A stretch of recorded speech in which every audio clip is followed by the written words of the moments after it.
등장하는 말이죠. 태초에 하나님이 천지를 창조하시니라. 땅이 혼돈하고 공허하며 흑암이 깊음 위에 있고 하나님의 영은 수면에 운행하시니라.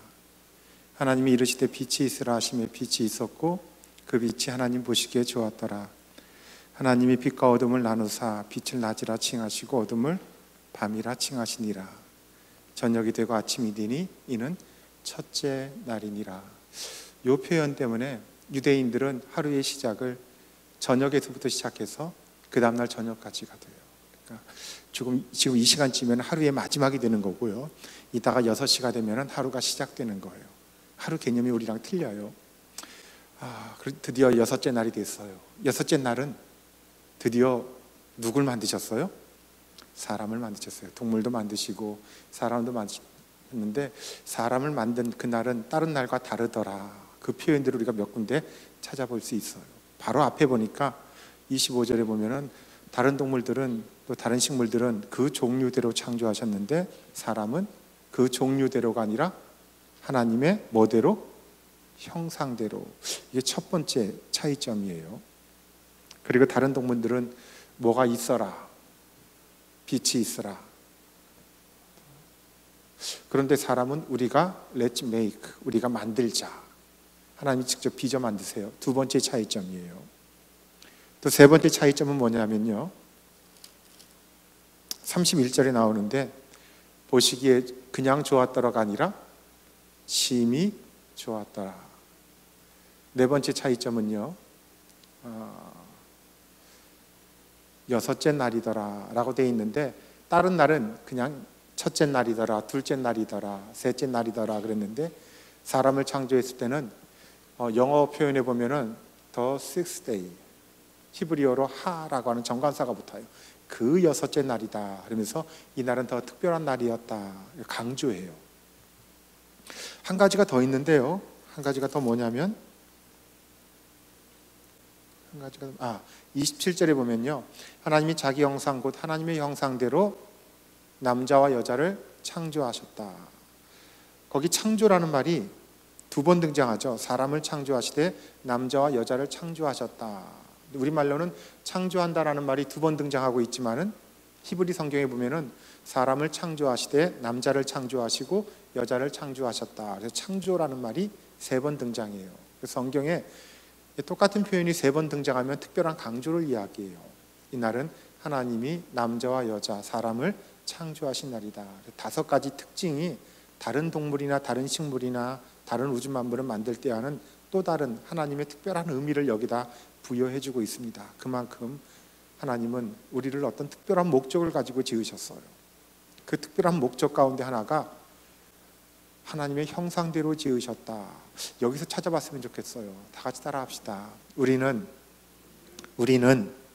하나님의 형상대로 지음받은 존재다. 하나님의 형상대로 지음받았다. 이게 무슨 의미인가 하면요, 보통 저도 궁금했어요. 하나님의 형상이 뭘까? 이게 뭐 직립보행을 한다는 건가? 아니면은 우리 외모가 하나님을 닮았다는 건가? 그건 아닌 것 같고요. 이 고대 근동 문화에서 기록된 성경이죠. 성경은 하나님께서 기록하셨다. 틀린 말이에요. 하나님의 말씀을 담고 있지만은 결국 사람이 기록했죠. 그러면 사람의 언어, 사람의 문화, 사람의 형편들이 여기 반영될 수밖에 없어요. 그렇죠? 고대 근동에서는 신의 형상이라고 하는 말이 무슨 뜻이냐면요, 왕을 이야기해요. 바벨론에도 바벨론의 신이 마르둑인데 마르둑의 형상 그러면은 바벨론의 제왕을 이야기해요. 바벨론의 왕은 바벨론의 신 마르둑의 형상이다. 이집트에는 많은 신들이 있는데 거기 다신교 국가니까요, 그 중에 가장 큰 왕을 레 신이라고 하는데 태양신 레의 형상 그러면 파라오를 이야기해요. 그러니까 거기 왕은 거기서 섬기는 그 민족의 신의 형상이라고 봤던 거예요.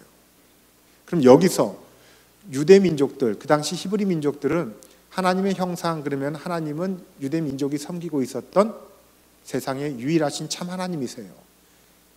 사람이 하나님의 형상으로, 하나님이라고 하는 가장 위대한 신의 형상으로 지음받았다. 이게 무슨 말이냐면은 왕같이 가장 존엄한 존재로 지으셨다. 왕이 하는 역할은 뭐예요? 세상을 다스리는 거. 그 다음 구절에 보면요, 28절에 보면 하나님이 그들에게 복을 주시며 하나님이 그들에게 이르시되 생육하고 번성하고 땅에 충만하라. 그 다음에 땅을 뭐하라? 정복하라. 이거 착취하라는 이야기가 아니에요. 잘 관리하라, 이런 의미가 되고요. 바다의 물고기와 하늘의 새와 땅에 움직이는 모든 생물을 뭐하라? 다스리라. 다스리라 찾았어요? 왕이 하는 행동을 다스림이라고 이야기해요. 그래서 그렇게 보니까 하나님의 형상대로 지음받았다라고 하는 말이 무슨 의미가 되냐면, 하나님께서 주신 가장 존엄함이 있다, 또 하나는 가장 큰 책임이 있다라고 하는 의미가 돼요. 이 세상을 그냥 막 살아가는 것이 아니라 하나님이 주신 책임을 감당하며 살아가는 존재다. 저와 여러분들은 하나님께서 우리에게 주신 막중한 책임이 있는 줄로 믿습니다. 이 책임을 잊지 않고 살아가는 우리들 됐으면 좋겠어요. 시편 8편 말씀에 보면 거기도 창조 시편이 등장하는데, 창조 기사가 성경에는 그다지 많지 않아요. 이 창조 시편에 보면은 주께서 우리를 생각하시는데, 사람이 무엇이간데 주께서 저를 생각하시고 인자가 무엇이간데 주께서 저를 돌아보시나이까. 저에게 관을 씌우시고 그리고 만물을 다스리게 하셨나이다, 이런 말이 나와요. 관을 씌운다라는 말은 무슨 의미가 될까요? 왕관을 이야기해요. 왕처럼 정말 존엄한, 그리고 그냥 막 살아서는 안 되는 책임이 있다라고 하는 의미가 돼요. 그리고 만물을 다스리게 하셨나이다. 저를 천사보다 조금 못하게 하시고 세상을 잘 우리에게 준 세상이죠. 그 세상 속에서 주신 책임을 잘 감당하며 살게 하셨나이다. 이게 하나님이 처음 사람을 창조해 주시고 허락해 주신, 또 맡겨주신 거룩한 책임이라고 하는 거예요. 근데 이걸 잘 못 지켰어요. 이제 그 이야기가 아담과 하와 이야기에서부터 시작하죠. 창세기 3장으로 넘어가 볼게요. 3장으로 넘어가면은 3장 1절, 그런데 뱀은 여호와 하나님이 지으신 들짐승 중에 가장 간교하니라. 자, 먼저 물어볼게요. 이 뱀한테 유혹에 넘어간단 말이에요. 그 유혹에 넘어갈 때 그 현장에 남자 혼자 있었어요? 아니면 여자 혼자 있었어요? 아니면 남자 여자 같이 있었어요? 1번, 2번, 3번 가운데요, 저는 늘 정답이 맨 마지막에 나와요. 그러니까 남자 여자 같이 있었죠. 근데 하나님이 남자에게, 처음 아담에게 그거 먹지 말라 그랬는데 먼저 먹은 건 누구예요? 여자가 먹고 난 다음에 남자에게 줬어요. 남자는 계속 지켜보고 있다가 주니까 받아 먹고 나중에 책임을 전가시켜요. 여러분 가지고 있는 휴대폰 가운데 아이폰이라고 하는 거 있죠? 그 아이폰 뒤에 보면 사과가 있는데, 사과 한 입 누가 물은 자국이 있죠? 그게 누구 이빨 자국이에요? 이런 거 안 궁금했어요? 하와 이빨 자국이죠. 그러니까 아이폰에 대한 해석이 몇 가지가 있는데, 스티브 잡스가 그러니까 사람이 넘어설 수 없는 경계선을 한번 넘어보겠다라고 하는 걸 상징적으로 그렇게 그려낸 것이 아닌가, 여러 가지 이야기 가운데 하나예요. 스티브 잡스에게 물어봤어야 되는데 우리가 못 물어본 거예요. 그렇죠? 하여간 그게 지금까지도 와요. 그 선악과가 뭐였는지는 몰라요. 사과였는지 아니면 바나나였는지는 아무것도 모르는데 하여간 선악과라고 이야기하는데, 여자가 먼저 먹고 난 다음에 남자에게도 주니, 그와 함께한 남자에게도 주니 그도 먹은지라. with her, 그 옆에 남자도 있었다. 지리적 근접성을 이야기해요. 자, 이 본문을 다시 한번 볼까요? 3장 3절 말씀에 동산 중앙에 있는 여자가 2절, 뱀에게 말하되 동산 나무의 열매로 우리가 먹을 수 있으나 동산 중앙에 있는 나무의 열매는 하나님의 말씀에 너희는 먹지도 말고 만지지도 말라, 너희가 죽을까 하노라 하셨느니라. 하나님이 처음 이렇게 말씀하셨던 거 아니에요? 먹지 말라는 말은 했지만 만지지 말라, 이런 말씀은 안 했어요. 그러니까 신학이라는 것이 하나님 말씀에 대한 해석이라고 한다면 최초의 신학자는 하와였다라고 주장하는 사람도 있어요. 왜냐하면 하나님 말씀을 좀 확대 해석하고 있단 말이에요. 근데 저는 이게 그냥 신학이라기보다는 어떤 여인의 연약함을 보여주고 있는 것 같아요. 5절, 너희가 그것을 먹는 날에는 너희 눈이 밝아져 하나님같이 되어 선악을 알 줄 하나님의 아심이라. 유혹이죠. 그리고 나서 6절에 보니까 여자가 그 나무를 본즉 먹음직도 하고 보암직도 하고 지혜롭게 할 만큼 탐스럽기도 한 나무인지라. 여자가 그 열매를 따먹고 먼저 먹었어요. 자기와 함께 있는 옆에 남자가 있었단 얘기죠. 줌에 그도 먹은지라. 그리고 나서 치마를 만들어 입었다. 자, 그 다음 8절에 그들이 그날 바람이 불 때 동산에서, 장면이 바뀌었고요. 여호와 하나님 낯을 피하여 동산 나무 사이에 숨은지라. 9절 아담을 부르셨다. 하나님이 네가 어디 있느냐. 제가 숨었나이다. 11절 누가 너 벗었다고 이야기했느냐. 내가 너에게 먹지 말라 한 그 나무 열매를 네가 먹었니. 상당히 두려운 장면이에요. 지금 하나님이 알고 물어보시는 거예요? 아니면 몰라서 물어보시는 거예요? 왜 하나 열매가 없지? 몰라서 물어보시는 거예요? 아니면 알고 물어보시는 거예요? 알고 물어보시는 거죠. 알고 물어보신다라고 하는 거는 기대하고 있는 대답이 있는 거예요. 하나님이 기대하는 건 뭘까요? 회개라고 하는 거예요. 하나님, 잘못했습니다. 제가 그때 말렸어야 되는데 제가 그만 먹었어요. 이랬어야 돼요. 하나님이 기대하는 건 회개하는 거예요. 그까지 선악과가 비싸기 때문이 아니라 하나님 앞에 우리가 얼마나 정직하게 살아갈 수 있느냐라고 하는 거, 이게 참 중요한데요. 아담이 그걸 못해요. 저도 비슷한 경험이 있어요. 그때도 초등학생 때인데 저녁 식사는 온 집안 식구들이 다 같이 모여서 동그란 양철 밥상에서, 아세요 그런 거요? 동그랗게 생긴 양철 밥상이 있는데 거기 6명이 둘러 앉아서 밥을 먹었어요. 어느 날 아버지가 드시던 보리차를 아버지가 남기셨어요.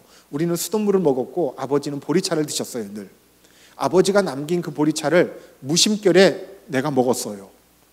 우리 집안에 이건 아버지만 드시는 거예요. 남기셨으니까 아무 생각 없이 내가 마셨는데 보리차인 줄 알았는데 난생 처음 먹어보는 이상한 맛이에요. 뭘까요? 색깔이 연해요. 술은 전혀 안 드시는 분이에요. 꿀물이에요. 난생 처음 꿀을 먹어본 거예요. 제가 이걸 아버지 혼자만 드신 거예요. 그동안 배신감 쫙 밀려오는데, 아니 이걸 왜 우리한테 안 달라고 할 텐데 왜 이걸 말씀도 없이 혼자만 드셨나? 우리 아빠 맞나? 그 생각이 들었는데 나는 장남이었기 때문에 마치 아무 일도 없다는 듯이 남기지 않고 다 마시고 내려놨어요. 그리고 주변을 살펴서 우리 집에 꿀이 어디 있는지를 살펴봤어요. 찬장 위에 있다는, 미닫이 찬장 위에 있다는 걸 알았어요. 가만히 보니까 우리 어머니는 하루에 한 번씩 그걸 큰 숟가락으로 퍼서 아버지에게만 드렸어요. 여기까지 알았어요. 저녁 때마다 드린 거예요. 하루에 한 번씩. 나도 하루에 한 번씩 퍼먹었어요. 고맙게도 꿀은 수평이 유지가 돼요. 흘리지 않으면 돼요. 그리고 욕심내지 않으니까 없어지는 속도가 별 차이가 없는 것 같아요. 문제는 내 동생들이 알아버렸어요. 이것들은 개념이 없어요. 서로 얼굴을 마주보면서 가운데 놔두고 퍼먹어대요. 급기야 어머니가 나한테 물어보세요. 너 찬장 위에 있는 거 손 댔니? 물어보셨어요. 손 댄 거 맞아요. 맞긴 맞지만 억울했어요. 나는 조심했는데, 문제는 저것들이 조심하지 않았는데, 그리고 왜 나한테 물어보시지? 억울하다는 생각이 들어서 그때 내가 뭐라고 대답을 했냐면은 조금 울먹였어요. 억울한 마음이에요. 몇 번 먹지 않았던 것 같아요. 나는 요거밖에 안 먹었는데 저것들이 다 처먹었어요 라고 이야기했어요. 그때 우리 어머니는 내게 등을 돌리셨어요. 더 야단 안 치셨고요. 기대했던 대답이 아닌 거예요. 그쯤 되면은 어떤 대답을 했으면 어머니가 감동하셨을까요? 어머니 잘못했어요. 허락도 안 먹고 먹어가지고 죄송해요. 이건 낮은 수준이에요. 조금 더 높은 건 제가 나중에 돈 많이 벌면은 많이 사드릴게요. 이런 거 기대하지 않았을까 싶어요. 근데 저것들이 다 처먹었어요 라고 하니까 이거 너무 실망이 크셨어요. 등을 돌리고 아예 혼도 안 내셨어요. 그 뒷모습이 되게 슬퍼하셨던 것을, 슬픈 모습이었던 걸 내가 기억해요. 너 찬장 위에 있는 거 손댔니?라고 하는 건 알고 물어보시는 거예요? 아니면 진짜 몰라서 물어보셨던 거예요? 알고 물어보신 거죠. 뭘 기대하셨는데. 지금 아담에게도 물어보셨던 건 하나님이 뭔가를 기대하고 있어요. 가장 존엄한 존재고 가장 귀한 책임을 맡은 존재인데, 하나님, 제가 잘못했습니다. 하나님 말씀을 그만 어기고 말았습니다. 아마 이런 게 아니었을까 싶어요. 근데 남자가 하는 말이, 하나님이 나와 함께 하신 저 여자가 내게 주었으므로 내가 먹었나이다. 모든 책임이 여자에게 있다고 이야기해요. 이 여자 입장에서 볼 때는 이것도 내가 끝까지 믿고 따라야 될 남편이 맞는가라고 하는 실망감, 내 남편이 맞는가? 어떤 경우라도 서로 배신하지 말아야 되는 중심이라는 게 있어요. 결혼하고 난 다음에, 지금까지 한국 사회에서는 요즘 많이 달라졌지만은 한국에 참 많은 여인네들은요, 살아가면서 자기 이름도 잃어버려요. 결혼하고 난 다음에 내 이름이 미경인데 미경이라는 이름은 더 이상 사라져버리고 남편 이름으로 처음에 막 불러요. 남편 이름이 철수면은 시어머니가 철수야 이렇게 부르고요. 애가 태어나면은 철수 주니어 뭐 이러면요, 철수 주니어라고 불러요. 민서가 뭐 이런 식으로 불러요. 애 이름으로 불러요. 그러다가 어느 정도 조금 살만해가지고 아파트에 들어가 살면은 쓰레기 봉지 들고 내려오면은 경비 아저씨가 1402호 뭐 이런 식으로 번호로 불러요. 막 쓰레기 거기다 버리면 안 돼요 뭐 이런 식으로요. 어쩌다가 한번 친구에게서 걸려 들어오는 전화, 거기서 미수가 자기 이름을 오래간만에 들어요. 안 그러셨어요? 정말 오래간만에 들어요. 자기에게도 꿈이 있고 비전이 있고 어떻게 살았으면 좋겠다라고 하는 삶의 희망 같은 게 있었는데, 때로는 이것들이 많이 무너져요. 무너짐에도 불구하고 세상을 살아갈 수 있는 힘은 반드시 주겠다고 약속했던 사랑 때문에 그래요. 그 사랑은 바뀌면 안 돼요. 하나님의 사랑이 신실하다라고 하는 것은 변하지 않기 때문에 우리가 신실한 사랑이라고 이야기할 수 있는, 그거 닮아가는 거예요. 근데 이게 깨지면요, 그 순간서부터는 모든 게 다 엉망이 돼버리고 말아요. 정말로 내가 따라야 될 남편이, 믿고 의지할, 같이 걸어야 될 남편이 맞는가? 배신감 쫙 밀려올 거란 말이에요. 지금 우리 아내가 딴 데가 있어가지고 자신 있게 이야기할 수 있는데, 옛날에는 이렇게 데이트할 때, 우리 때는 전화 통화를 많이 했어요. 저희보다 어른 때는 편지를 썼어요. 그대 없는 내 인생은 안고 없는 찐빵이요, 뭐 오아시스 없는 사막이요, 뭐 닭살 돋는 멘트들을 막 했단 말이에요. 저희 부모님도 그러셨어요. 저희 때는 밤 11시 또 11시 반 유선 전화를 하죠. 때로는 그러면 엄마 받지 마! 자기 방에서 전화 받았던 기억이 나요. 전화 받고 난 다음에 자니? 그러면은 아직 안 자. 전화 받을 준비가 됐다는 얘기예요. 아직 안 자면은 지금 입고 있는 잠옷의 상표를 내가 맞춰볼까? 네, 그랬어요. 그럼 맞춰봐. 그러면은 천사표. 그럼 뭐 이랬던 기억이 나요. 우리 내일 만날 때 그냥 오지 말고 약국에 들렸다 와. 그러면 왜? 그러면은 그대를 보는 순간 내 심장이 멎어버리면은 살려내야지. 뭐 이런 얘기했어요. 닭살 되게 돋았는데 하여간 그땐 그랬어요. 그리고 오늘 밤에 하나님 만나면은 내가 꿈에 만나면 물어볼 거라고. 천국에서는 천사의 관리를 어떻게 하는지. 이 땅에 하나 내려와 있는데 막 이런 소리 했는데, 자, 그러면 내가 그랬단 말이에요. 그게 진심이었을까요? 아니면 생판 거짓말이었을까요? 진심이었단 말이에요. 아담이 하와에게 내 뼈 중에 뼈요 살 중에 살이다 라고 했던 그 고백은 진심이었을까요? 거짓이었을까요? 진심이었어요. 근데 그 진심이 어떤 사건 하나를 만나니까 그 진심이 그만 무너져 버리고 말아요. 아무것도 아닌 게 돼버리고 말아요. 정말로 우리가 하나님을 열심히 사랑했는데 대단치도 않은 사건 속에서 하나님 앞에 우리가 정직하지 못할 때, 하나님의 그 정직한 믿음이 무너졌을 때 그 좋았던 사랑과 믿음마저도 이상하게 다 흔들려 버리고 말아요. 그러지 않았으면 좋겠어요. 하나님이 이제는 여자에게 물어보세요. 너는 왜 그랬니? 웬걸요? 여자도 똑같아요. 하나님 잘못했어요. 저도 그 말씀 들었는데 제가 미쳤나 봐요. 이랬어야지 정상이에요. 근데 하나님이 만드신 저 뱀이 나를 유혹했으므로 내가 먹었나이다. 모든 책임이 누구에게 있다고 해요? 뱀에게 있다고 이야기해요. 하나님이 듣고 싶었던 대답이 아니에요. 실망이라고. 뱀은 말할 줄 아는 뱀인데 하나님이 물어보지도 않아요. 뱀을 징벌하셨다. 그 다음에 여자를 징벌하셨다. 잉태하는 고통을 크게 더할 것이다. 그러면은 잉태하는 고통, 임신하는 고통은 범죄하기 이전에는 있었단 얘기예요? 없었단 얘기예요? 아니, 다시 잘 봐요. 성경 본문을요. 내가 너에게 임신하는 고통을 크게 더하리니, 더한다라는 말은 생기리니라는 말과 달라요. 그것도 크게 더한다라는 말은 앞에는 있었단 얘기예요? 없었단 얘기예요? 있었단 얘기예요. 그러니까 어떤 경우에도 새로운 생명이 태어나는 것은 고통이 따라요. 다른 동물들도 지금 새끼를 낳으려면 되게 아프고 힘들어요. 걔네들이 선악과 따먹었어요? 그런데도 그게 있어요. 새로운 생명이 태어난다라고 하는 것, 특히 영적으로 새로운 생명이 태어난다는 것은 교회로서는 말 못할 고통이 따르게 돼요. 그거 감수하면서 새 생명을 잉태하는 것이 그게 교회 공동체고 성도의 삶이라고 하는 거예요. 자기 삶도 마찬가지고요.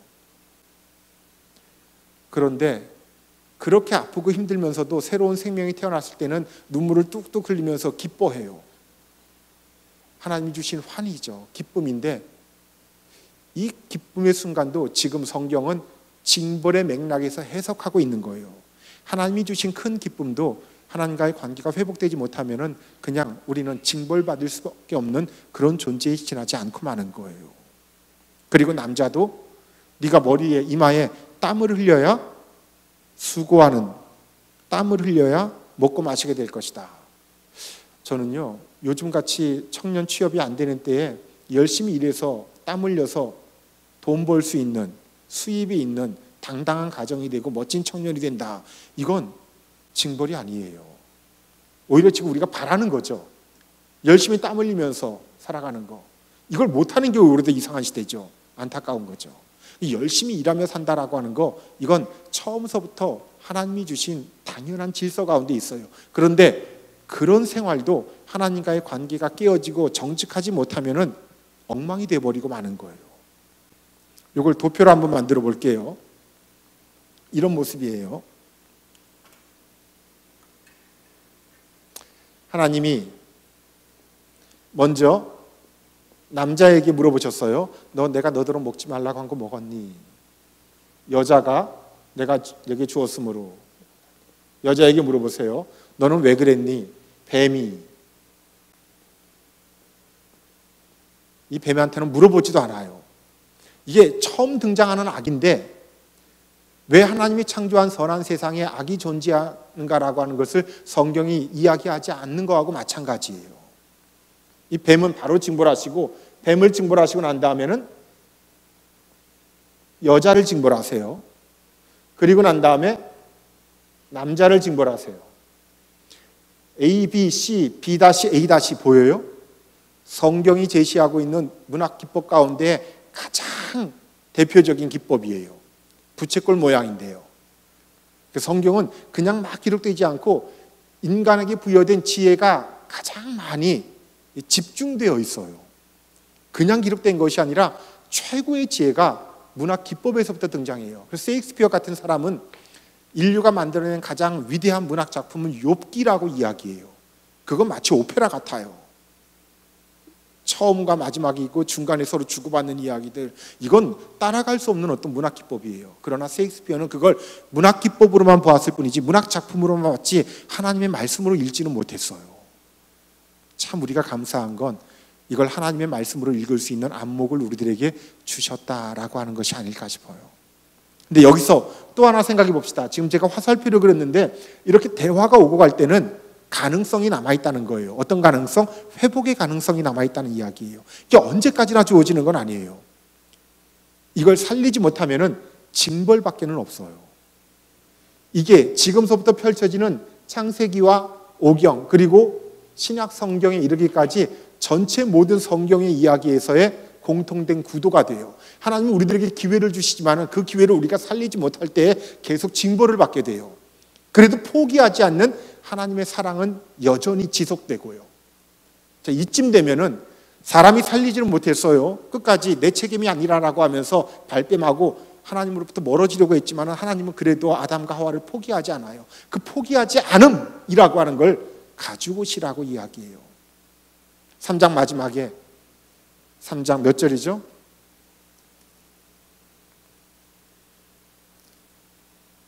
가죽 옷 21절이에요. 여호와 하나님이 아담과 그 아내를 위하여 뭐를 지어 입히셨다?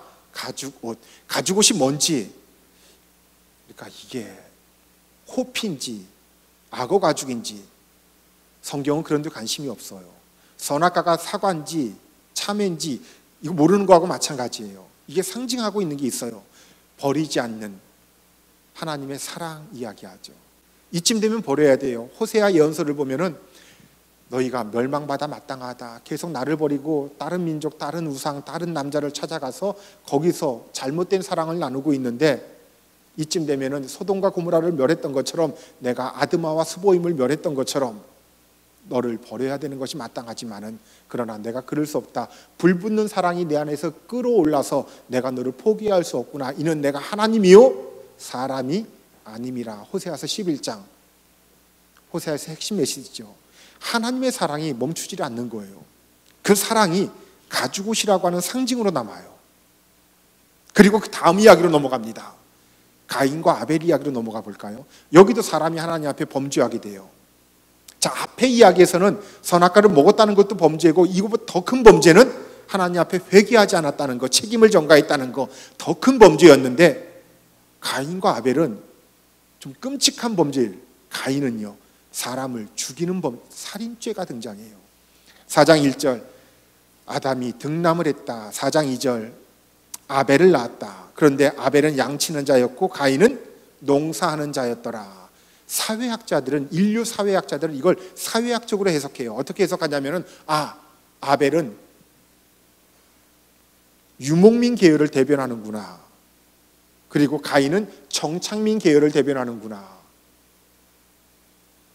농사 짓는 자, 그리고 왔다 갔다 하는, 양치면서 이동하는, 그 당시 성경이 기록될 때 있었던 두 부류의 사람들의 이야기로 해석을 하기도 해요. 그러나 우리는 이걸 예배라고 하는 관점으로 한번 봅시다. 이 둘이 하나님께 예배를 드렸는데 가인은 농사하는 자였기 때문에 당연히 땅의 소산으로 하나님께 예배를 드렸지만 아벨은 뭐로 예배를 드렸다고요? 4절 아벨은 자기도 양의 첫 새끼와 그 기름으로 드렸더니 이 양의 첫 새끼와 그 기름은 지금부터 구약 성경이 등장하고 있는 가장 좋은 제물의 표상이 돼요. 왜 기름이 등장하냐면 태워서 하나님께 바치는데 가장 잘 타는 부분이 기름이에요. 기름. 그래서 저 어릴 때 동네에서 돼지나 소를 잡으면은 기름기 제일 많은 부분, 이건 동네 할아버지들 드렸던 기억이 나요. 그게 제일 살도 많이 찌고 또 제일 맛있었던 기억이 나요. 요즘은 이런 거 드리면 혼나요. 그 당시에는 과거로 거슬러 갈수록 이건 어른들께 드리는 거예요. 그걸 하나님께 드리는 거였어요. 또 하나 양의 첫 새끼, 초태생, 첫 열매. 이건 단순히 가장 먼저 태어났다는 그런 의미가 아니라 성경에서 처음이라고 하는 건 가장 좋은이라고 하는 그런 의미가 돼요. 우리가 하나님 앞에 처음 열매가 됐으면 좋겠어요. 가장 좋은 열매가 됐으면 좋겠어요. 병아리를 키워본 적이 있어요. 동네 앞에서 이렇게 학교 앞에서 사가지고 조그마한 거 한 마리 처음 사가지고 초등학교 3학년 때인가 이름을 뿅이라고 지었어요. 근데 잘 컸어요. 2마리 더 샀어요. 이름을 쫑짱이라고 지었어요. 제가 뿅쫑짱. 딱 보면 누가 뿅인지 알겠어요. 2마리 더 샀어요. 뿅쫑짱 찡쭝. 지금도 기억이 나요. 신기하게 5마리가 다 잘 컸어요. 어느 날 아버지가 야, 그 중에 한 마리는 우리 목사님 드렸으면 좋겠다. 첫 열매로 드렸으면 좋겠다. 아까웠지만 첫 열매, 그러니까 저는 뿅이 생각났어요. 근데 그게 제일 토실토실하지 않았단 말이에요. 쫑을 골랐던 기억이 나요. 아버지가 아빠 그거 첫 열매 아닌데요 그랬더니만은 이게 제일 좋잖아. 우리가 하나님께 드린다라고 하는 마음을 가질 때는 가장 좋은 것으로 예배 드려야 되잖아 그러면서 헌금도 막 다리미로 다리셨던 기억이 나요. 우리가 목사님께 드릴 때에도 기왕이면 가장 좋은 곳으로 드렸으면 좋겠다.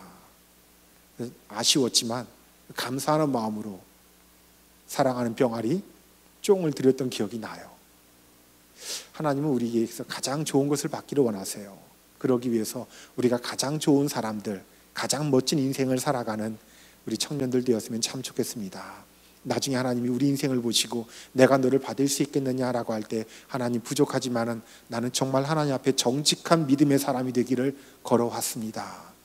이렇게 드려질 수 있다면은 얼마나 좋을까 싶어요. 그래서 하나님이 아벨의 제사는 받으셨다라고 하는 가장 좋은 것으로 받으셨다는 이야기예요. 그런데 가인의 제물에는 이런 수식이 없어요. 그냥 땅에서 산. 하나님이 채식을 싫어하신다는 거 아니에요. 성경에는 요제라는 것도 있어요. 이렇게 막 또 소제라는 게 있어요. 곡식으로 흔들어서 바치기도 하는 거. 하나님 이것도 가난한 자들의 제물도 그 어떤 것보다도 가장 귀하게 받으시는 하나님이세요. 문제는 우리가 어떻게 살아가고 어떤 마음으로 예배드리는 예배자가 되느냐라고 하는 거죠.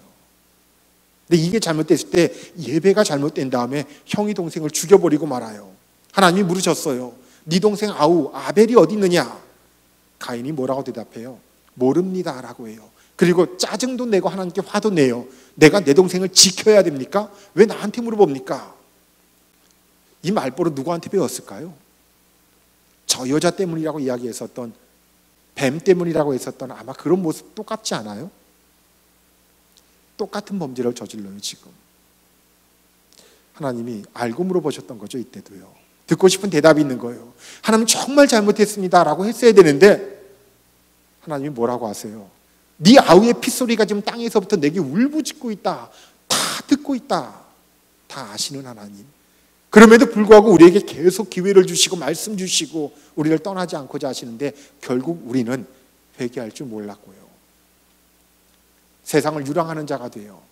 그런데 그런 가인도 하나님이 포기하지 아니하시고 가죽옷 같은 걸 하나 또 주시죠. 그게 뭘까요? 뭐를 찍어주셨다고요? 표를 찍어주시니라. 몇 절에 나와요? 몇 절이죠? 4장 15절 여호와께서 그에게 이르시되 그렇지 않다. 가인을 죽이는 자는 벌을 7배나 받으리라. 가인에게 뭐를 주사? 표를 주사. 이 표가 우리는 뭔지 몰라요. 가죽옷이 어떤 가죽옷인지 모르는 것처럼 이 표가 하나님이 주신 표가 뭔지 몰라요. 네모인지 세모인지 아니면 옛날에 우리가 받았던 참 잘했어요인지 도장인지 아무것도 몰라요. 666이라고 이야기하는 이상한 사람도 있는데 그런 건 절대 아니에요. 하나님의 사랑이에요. 포기하지 않는, 우리를 놓을 수 없는 하나님의 절절한 불타는 은혜라고 하는 거예요. 이 엄청난 은혜 때문에 우리가 사는 거예요. 또 세월이 지나요. 이제는 사람들이 많아졌고요. 노아 시대가 되었는데 사람들이 생각하는 것이 항상 악할 뿐임을 보시고 하나님이 한탄하셨더라. 6장으로 넘어갈게요. 6장으로 넘어가면요, 6장 5절 말씀에 여호와께서 사람의 죄악이 세상에 가득함과 그 마음에 생각하는 모든 계획이 항상 악할 뿐임을 보시고 땅 위에 사람 지으셨음을 한탄하셨다. 마음에 근심하셨다. 사람들이 이제 집단적으로 악한 생각을 하는데 악한 생각을 하면서 살아가는데 이게 전혀 이상하지 않은 이상한 세상이 되어버리고 말았어요. 마치 우리 시대 같아요. 현대인들이 단 하루도 생각하지 않고 지나가는 것이 없는 것, 돈이라고 해요. 오늘 하루도 여러분들은 돈 생각 안 하셨는지 모르겠어요. 그 돈 자체가 나쁜 것이 아니라 그 돈을 하나님보다 더 위에 두는 것, 이걸 돈을 사랑함이 일만하게 뿌리라고 이야기해요. 항상 악한 그 무엇인가를 생각하고 있는데 하나님이 한탄할 지경까지 되었다. 그러나 중요한 게 있어요. 세상이 악한 게 문제가 아니라 그 악한 세상에서 하나님의 은혜를 입어 나갈 수 있는 사람이 되느냐, 이런 청년이 되느냐라고 하는 게 더 중요해요. 이게 없는 게 더 큰 문제가 돼요. 그 다음에 보면요, 8절에 그러나 노아는 여호와께 뭐를 입었더라? 은혜를 입었더라. 아무리 세상이 악하더라도 그 가운데 하나님이 기억하고 있는 은혜 입은 자, 하나님의 역사를 일고 갈 수 있는 사람들이 남아있으면 하나님의 역사는 계속 이어지는 거예요. 하나님이 그 노아를 통해서 이제 또 다른 새로운 창조를 시작하시는데 방주를 만들라고 해요. 방주 크기를 보면요, 봅시다. 15절 말씀이에요. 네가 만들 방주는 이러하니 그 길이는 300규빗, 너비는 50규빗, 높이는 30규빗이라. 이게 다예요. 창을 내되 위에서부터 1규빗, 그리고 문은 옆으로 내고 상중하 3층으로 할 것이다. 생각해 봅시다. 이걸 그림으로 그려보면요, 거의 배 같지가 않아요. 그냥 상자라고 해요. 그림으로 그려볼까요?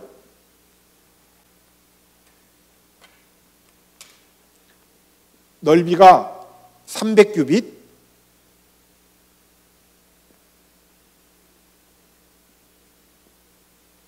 이게 300, 이게 50규빗, 이게 30규빗, 3층으로 할 것이다. 하나에 10규빗.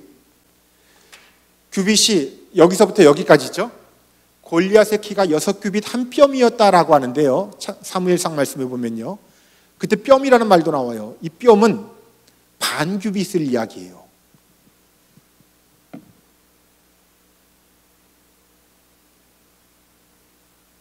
요걸 두 뺨을 한 규빗이라고 해요. 남자들 한번 해보세요. 이게 안 맞는다고 해서 하나님이 나를 이상하게 만드셨다는 게 아니에요. 대부분은 맞는다는 거예요. 그래서 골리앗 같은 경우에는 6규빗 한 뼘인데 한 규빗이 45cm고 한 뼘이 22.5cm가 되니까 6 곱하기 45cm 플러스 22.5cm 하면 골리앗의 키는 몇 cm가 돼요? 2m 92.5cm가 돼요. 덩치 거의 3m죠. 이번에 이제 거기까지는 나가지 않는데요. 그럼 이거 한번 계산해 봅시다. 300규빗 곱하기 45cm 하면 되고요. 50규빗, 30규빗. 그리고 나서 여기다 창문 하나 만들고요. 여기다 문 하나 만들어라. 이렇게 해요. 이걸 방주라고 하는데 저는 아무리 봐도 이게 배 같지가 않아요. 상자예요. 그래서 이 방주를 영어로는 아크라고 하는데 원래 의미는 박스예요. 히브리어로는 테바라고 이야기해요. 이 테바라는 말이 성경에 딱 2번 등장해요. 하나는 노아의 방주, 노아의 테바. 테바라는 말이에요. 또 하나는 모세를 담았던 광줄이 있죠. 갈대 상자. 그때는 상자라는 말이 나와요. 갈대 상자도 테바라는 말이 나와요. 그건 작은 테바고 이거는 큰 테바예요. 목적은 똑같아요. 이 안에 들어있는 생명을 살리는 게 이 테바의 유일한 목적이에요. 상선도 아니고 전함도 아니고 그 안에 들어있는 생명을 살리는 거예요. 그래서 교회라고 이야기해요. 아마 행복하지는 않았을 것 같아요. 초등학교 선생님, 주일학교 선생님이 스케치북 큰 거에다가 어릴 때 성경 말씀을 가르쳐주면서 노아 할아버지를 그려오셨던 걸 기억해요. 노아 할아버지가 지팡이 들고 빵긋 웃고 있으면 옆에 사자도 같이 웃고 있고 그리고 새도 그려오시고 뭐 이런 그림을 그려오셨던 게 있는데 그런 모습이 아니었을 것 같아요. 이 안에 지금 노아와 그의 아내와 아들 3명과 며느리 3명, 8명에서 이걸 다 관리하는데 잠 좀 자려고 하면 온갖 짐승이 울어대고요. 우기에 온갖 냄새가 진동했을 것이고 동물들이 싸는 그것들요. 어마어마했을 것이고 빛도 없고요. 이거밖에 없잖아요. 그럼 여기에 지하에 있었던 밑에 3층에 있었던 거 요거 여기 있는 배설물을 다 끄집어낼 거 아니에요. 이쪽으로요.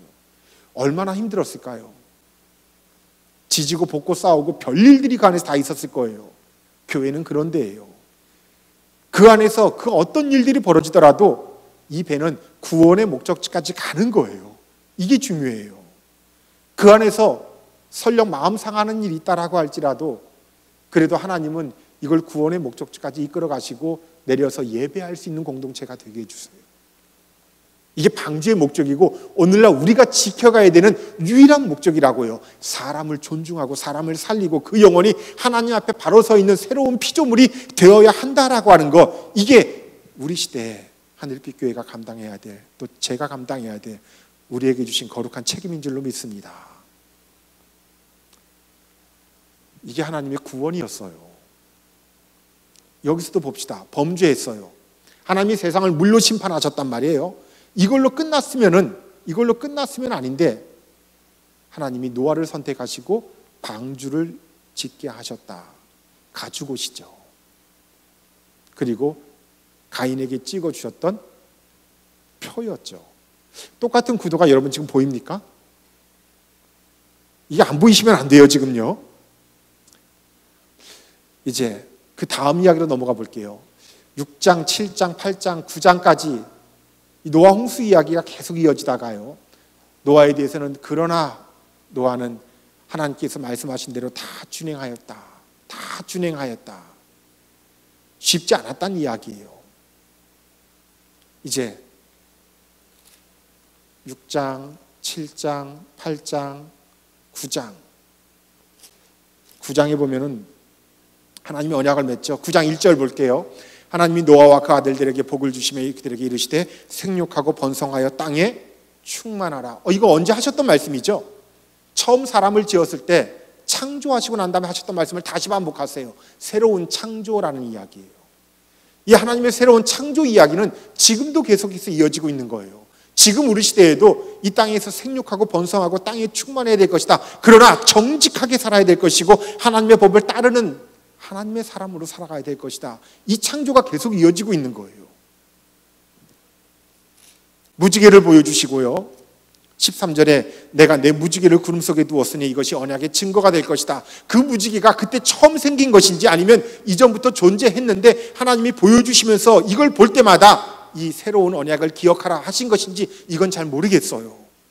그러나 우리가 이걸 볼 때마다 그때 하나님의 새로운 피조, 새로운 창조, 새로운 역사를 우리가 기억해야 될 것이고 마땅히 우리도 우리 시대의 노아로 살아가야 한다라고 하는 그런 의미가 돼요. 또 하나의 원역사 이야기가 있는데 바벨탑 이야기가 돼요. 10장은 계속 족보 이야기가 나오고 아까 여러분 성경 퀴즈하면서 게임하면서 여기 나오는 사람들 쭉 보셨다는 이야기 했어요. 11장으로 넘어가면은 드디어 바벨탑 이야기가 나와요.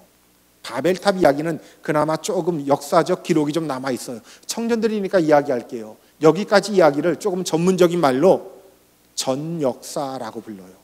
또는 원역사. 여러분 나눠드린 프린트에 보면은 프리히스토리 또는 프리히스토리, 전역사라고 하는 말이 나올 거예요. 이건 역사 이전의 역사라는 이야기예요. 역사가 되기 위해서는 세 가지 조건이 필요해요. 하나는 사건이 있어야 돼요. 분명히 있었던 사건 맞아요. 그리고 사료가 있어야 돼요. 그 사건을 뒷받침해 줄 수 있는 자료가 있어야 된다는 이야기예요. 또 하나, 이걸 해석하는 관점, 사관, 어떻게 해석할 것인가. 이 사관에 따라서 많은 역사가 달라져요. 안중근 의사가 이 또 보면 빵 쐈어요. 정말 잘한 거예요. 카타르시스가 위에서부터 밑으로 쫙 흘러내리는 태평양의 아시아 지역에 평화를 가져온 사건이에요. 우리가 볼 때는 그래서 영웅이라고 불러요. 히어로. 일본의 어떤 사람들, 극우계열 사람들이 볼 때는 영웅이 아니에요. 테러리스트죠. 왜 똑같은 사건을 두고 해석하는 게 다를까요? 사관이 달라요. 바라보는 관점이 틀린 거예요. 성경은 신앙이라고 하는, 하나님을 향한 신앙이라고 하는 사관도 있어요. 사건도 있었어요. 여기까지 이야기는 부족한 게 하나 있어요. 사료. 자료가 많지 않아요. 이 자료가 부족하기 때문에 성경에 나와 있는 게 다예요. 그래서 중립적으로 택한 이름이 역사 이전의 역사, 그래서 전역사, 프리히스토리라고 불러요. 그 프리히스토리를 마무리하는 이야기가 바벨탑 이야기예요. 바벨탑 이야기는 상대적으로 전역사 가운데서도 자료가 조금 더 많아요. 11장 1절을 볼게요. 거기 보면은 온 땅에 언어가 하나요 말이 하나였더라. 이에 그들이 동방으로 옮기다가 시날 평지를 만나 거기 거하고. 동방으로 옮기다가, 그럼 이 성경이 기록된 것은 이 시날 평지에서 볼 때는 서방, 서쪽이라는 이야기예요. 이따 저녁 시간에 시간이 된다면 지도로 한번 확인해 보려고 해요. 이 서쪽을 가나안 땅이라고 하는데 가나안 땅 오른쪽 동쪽에 시날 평지가 있고 이 시날 평지를 메소포타미아라고 불러요. 여기에는 두 개의 강이 흐르고 있는데 하나는 유프라테스 강이고 하나는 티그리스 강이고요. 이 두 강 사이에 있는 땅을 메소포타미아라고 불러요. 메소라고 하는 말은 둘 사이에라는 말이고 포타미아는 강들이라는 뜻이에요. 그리고 아자로 끝나면 땅을 이야기해요. 아메리카, 아시아, 아프리카 다 아자로 끝나요. 코리아, 나이지리아 국가도 아라고 이야기해요. 메소포타미아는 둘 사이에 메소포타미아 강들 그리고 땅. 그럼 메소포타미아는 무슨 뜻이 돼요? 두 강 사이에 있는 땅 이런 뜻이 돼요. 이때 두 강은 유프라테스 강과 티그리스 강을 이야기해요. 밥 먹고 난 다음에 확인해 봅시다. 이 두 강 사이에 있는 지역 메소포타미아를 성경은 다른 언어로 사용하는데 시날 평원이라고 이야기해요. 이 시날 평원에 두 개의 강이 흐르고 있는데 진흙이 많이 있었더라. 여기서 사람들이 처음으로 진흙을 가지고 수메르 문명이라고 하는 것을 만들어요. 수메르 문명은 벽돌 문명이고 건축 문명이고 인류 최초의 문명이 돼요. 다시 볼게요. 3절에 서로 말하되 자 벽돌을 만들어 견고히 굽자 하고 이에 벽돌로 돌을 대신하고 역청으로 진흙을 대신하고. 수메르 문명이 이런 거예요. 그전에는 돌과 돌 사이에 진흙을 발라서 1층으로 살았는데 이제 사람들이 유프라테스 강, 티그리스 강에서 내려오고 있는 고운 진흙을 가지고 일정한 모양으로 빚어서 불에다가 구우면은 벽돌이 만들어진다는 걸 최초로 발명했어요. 이걸 이용하니까 2층, 3층이 가능해졌어요. 탑을 쌓아요. 단순히 미장이술이 발달했다는 것이 아니라 건축 문명이 발달하니까 수학, 기하학, 물리학 이런 게 동시다발적으로 다 발전한 거예요. 인류 최초의 문명. 이제 또 다른 꿈을 꿉니다. 근데 하나님께서 기뻐하셨던 꿈이 아니에요. 이게 높아가면서 벽돌과 벽돌 사이에 역청을 발랐다. 역청은 지금의 아스팔트를 이야기하죠. 석유가 많은 지역이니까 일찌감치서부터 그걸 개발했단 말이에요. 그리고 이에 4절에 또 말하되 자 성읍과 탑을 건설하고 그 탑 꼭대기를 하늘에 닿게 하여 우리 이름을 내고 온 지면에 흩어짐을 면하자. 하나님이 안 기뻐하셨어요. 이 중에 하나님께서 안 기뻐하셨던 거 몇 개를 한번 찾아봅시다. 성읍을 쌓자. 도시공동체죠. 하나님이 싫어하실 리 없어요. 탑을 쌓자. 뭔가 좀 이상해요. 그 탑 꼭대기가 어디에 닿게 하자? 하늘에 닿게 하자. 자, 창세기 앞부분 원역사 이야기에서 하늘은 하나님이 계신 곳을 이야기해요. 하나님 계신 높은 곳까지 올라가자. 네가 하나님처럼 될 것이다. 뱀이 유혹했던 거하고 똑같아요. 하나님의 자리를 그 누구도 그 무엇도 대신할 수 없어요. 사람이 왜 이런 생각을 하냐면 이 사람들이 전부 다 노아의 후손이에요. 아무리 힘들고 어려워도 하나님 말씀대로 방주를 짓고 뚜벅뚜벅 신앙의 길을 걸어갔었던 그 노아의 신앙은 다 어디론가 사라져버리고 우리가 하나님처럼 높은 곳에 올라간다면 하나님이 될 수 있다면은 설령 하나님이 마음을 바꾸어서 세상을 다시 물로 심판한다 할지라도 우리가 죽지 않을 거 아니냐. 하나님 없이도 살아갈 수 있을 거 아니냐. 그게 탑이에요. 그리고 우리가 우리 이름을 내자. 입신양명 이렇게도 해석할 수 있지만은 히브리 말로는 나세 라누 셴 이런 말인데요. 영어로 옮기면은 Let's make our names for ourselves. 우리가 우리의 이름을 스스로 지어보자 이런 뜻이에요. 창세기에서는 하나님이 사람의 이름을 지어주고 사람이 다른 동물들의 이름을 지어줘요. 동식물의 이름을 권위에 순복하는 거죠. 근데 우리가 우리의 이름을 스스로 지어보자라고 하는 건 하나님의 권위를 인정하지 않는다라는 이야기가 내 이름이 이사야란 말이에요.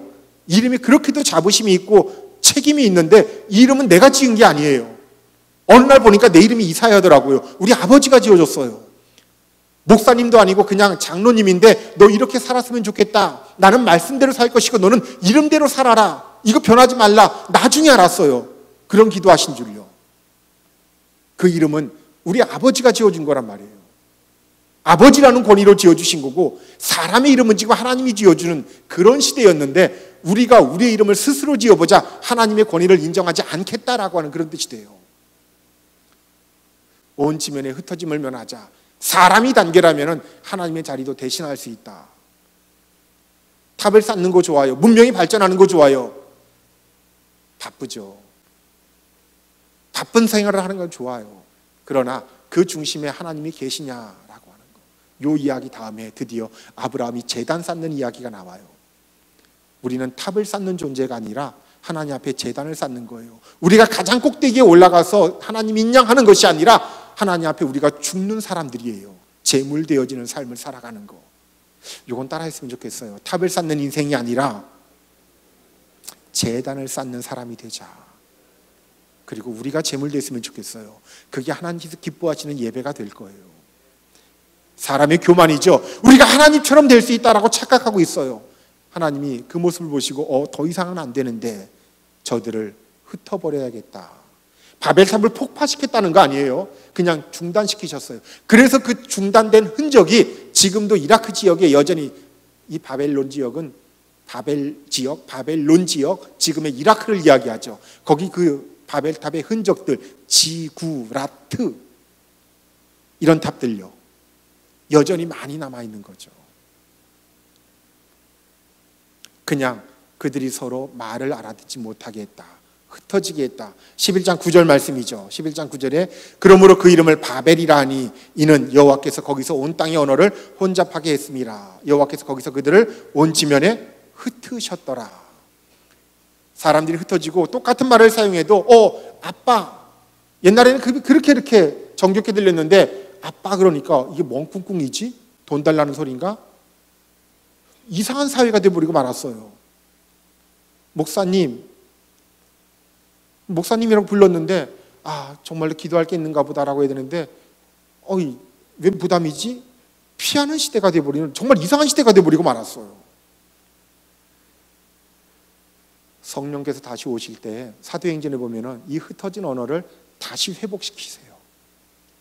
오히려 각 방언으로 이야기하는데 한 마음으로 알아듣기 시작했더라. 지금 우리가 이제 그 시대를 다시 회복해야 되는 책임이 있는 거예요.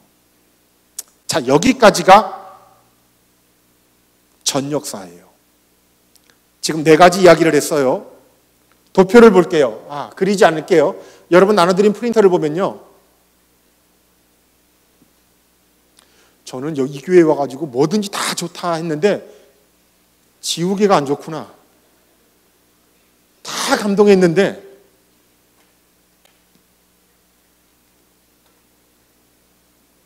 그냥요. 프린터를 갖고 있어요?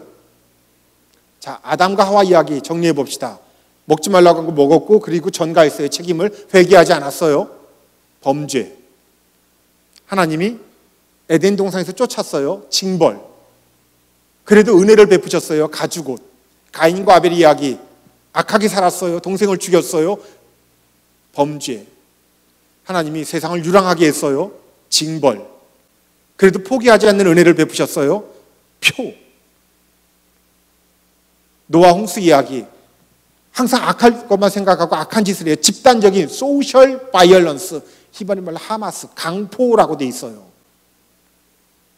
이젠 한두 사람 죽은 거는 꿈쩍도 안 하는 시대가 됐어요. 범죄.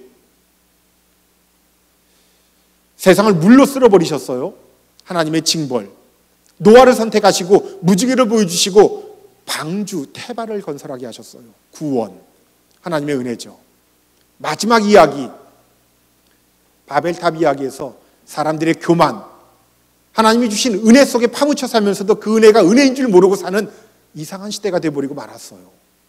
사람들의 교만, 하나님처럼 될 수 있다고 생각하고 하나님 없이도 살 수 있다고 생각했어요. 좋았던 신앙 다 잃어버린 범죄가 돼버리고 말아요. 범죄는, 하나님의 징벌은 그들의 문명을 그냥 중단시키세요. 하나 남았어요. 이제 뭐가 등장해야 돼요? 하나님의 은혜만. 그러면 이 이야기를 마무리하고 있는 여기까지가 창세기 전반부인데, 창세기를 둘로 구분한다 하면은 1장에서부터 11장까지가 전반부, 전 역사, 12장에서부터 50장까지 족장시대 이야기, patriarchal history. 전 역사를 마무리하는 하나님의 은혜, 뭘까요? 그 도표를 보시면 돼요. 누구를 부르셨다? 아브라함을 부르셨다. 마치 노아를 부르신 것처럼 아브라함을 부르셨다라고 하는 게 하나님의 은혜가 돼요. 아브라함 이야기는 족장 시대의 시작이 됨과 동시에 전 역사의 마무리가 돼요. 그래서 아브라함 이야기는 이 문학적 기법을 가지고 볼 때는 창세기 12장에서부터 등장하는 게 맞는데 창세기 11장에 아브라함이 등장하는 이유가 있어요. 하나님의 은혜라고 하는 거예요. 그 하나님의 은혜, 하나님의 아브라함을 선택하셨다, 부르셨다. 그리고 그 은혜의 역사는 지금도 노아를 부르시고 아브라함을 부르셨던 것처럼 우리 시대의 새벽 이슬 같은 청년들을 부르는 것으로 계속 이어지고 있다라고 하는 거예요. 아브라함을 하나님께서 부르셨는데 퀴즈, 아브라함의 아버지 이름은 데라, 맞죠? 살던 곳은 갈대아 우르, 지금의 이라크 땅, 바벨론 지역, 바벨탑이 있었던 바로 그 지역, 그러니까 가나안 사람이 아닌 거예요. 엄밀하게 따져본다면 아브라함은 저 이라크 계열 쪽에 있었던 사람이었던 것 같아요. 하나님은 그런 사람도 믿음의 조상으로 사용하시더라고요. 그 아브라함을 75세에 가나안 땅에 들어가게 하셨는데 중간에 어디를 들어가게 하셨어요? 갈대아 우르를 떠나서 하란으로 먼저 갔고 아버지 따라서 하란에서 가나안 땅으로 가는데, 아버지 하란을 떠날 때 아브라함은 그때 아버지가 돌아가셨을까, 아니면은 여전히 살아계신데도 아버지를 떠나서 가나안 땅에 갔을까? 참 중요한 문제라고 나는 봐요. 아버지가 돌아가셔서 가나안 땅에 갔을까요? 아니면은 여전히 아버지 데라가 살아있는데 가나안 땅으로 갔을까? 어느 게 맞는 것 같아요?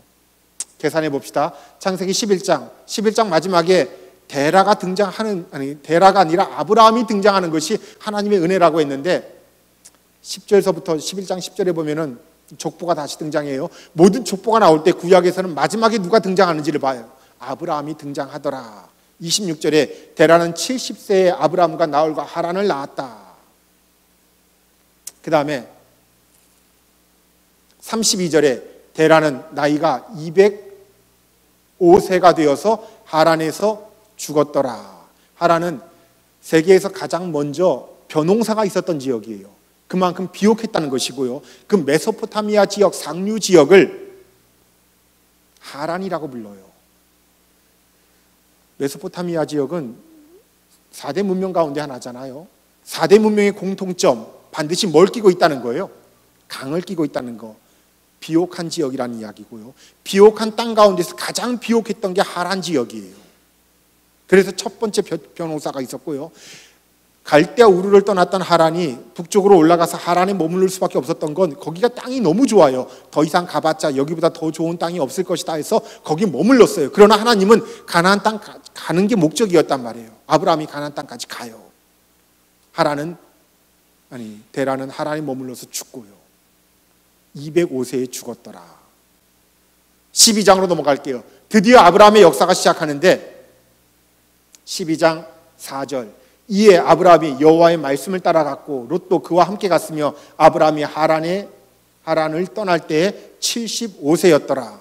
아브라함 75세에 하란을 떠날 때 그때 데라는 살아있는 게 돼요? 아니면 죽은 게 돼요? 보세요. 70세에 데라가 70세에 아브라함이 태어나죠. 아브라함이 75세가 되었을 때 하란을 떠나죠. 데라는 205세에 죽었죠. 그러면 이때 75세에 하나님 말씀에 순종하던 그때 아버지 데라는 몇 세가 돼요? 145세가 되죠. 아버지 살아있어요? 돌아가셨어요? 여전히 살아계심에도 불구하고 가나안 땅으로 갈 수 있었던 이유 한 가지밖에 없어요. 여호와의 말씀을 따라라고 하는 4절 말씀이에요. 우리 인생의 유일한 표준이 여호와의 말씀을 따라. 2018년도 우리를 시작하고 있는 우리들의 발걸음이 여호와의 말씀을 따라, 이거 하나가 온전한 표준이 되었으면 좋겠어요. 여호와의 말씀 따라가는 그런 교회가 됐으면 좋겠고요. 여호와의 말씀 따라가는 그런 청년 됐으면 좋겠고요. 여호와의 말씀 따라서 성공하는 인생들 됐으면 좋겠어요. 그 성공이 우리가 볼 때 조촐하다라고 할지라도 하나님께서 보실 때 크게 사용하실 수 있는 그런 멋진 한 해가 됐으면 좋겠어요. 하나님이 아브라함에게 내가 너에게 지시할 땅으로 가라. 1절, 옛날에는 지시할 땅이라고 했는데 내가 내게 보여줄 땅으로 가라. 뭐와 뭐를 떠나서요? 고향과 친척과 아버지의 집을 떠나서. 그러면 너의 이름을 창대하게 할 것이다. 원역사 마지막이랑 비교해 봅시다. 우리가 우리의 이름을 내자. 사람이 자기 이름을 스스로 높이려고 할 때는 하나님이 그 이름들 다 흩어버리셨어요. 그런데 우리가 우리의 이름을 내자라고 하는 것이 아니라 하나님 말씀에 순종해서 제단을 쌓으려고 할 때는 내가 너의 이름을 어떻게 할 것이다? 창대하게 할 것이다. 하나는 몰락하는 이름이 되고요, 하나는 하나님이 사용하시는 이름이 된다는 이야기예요.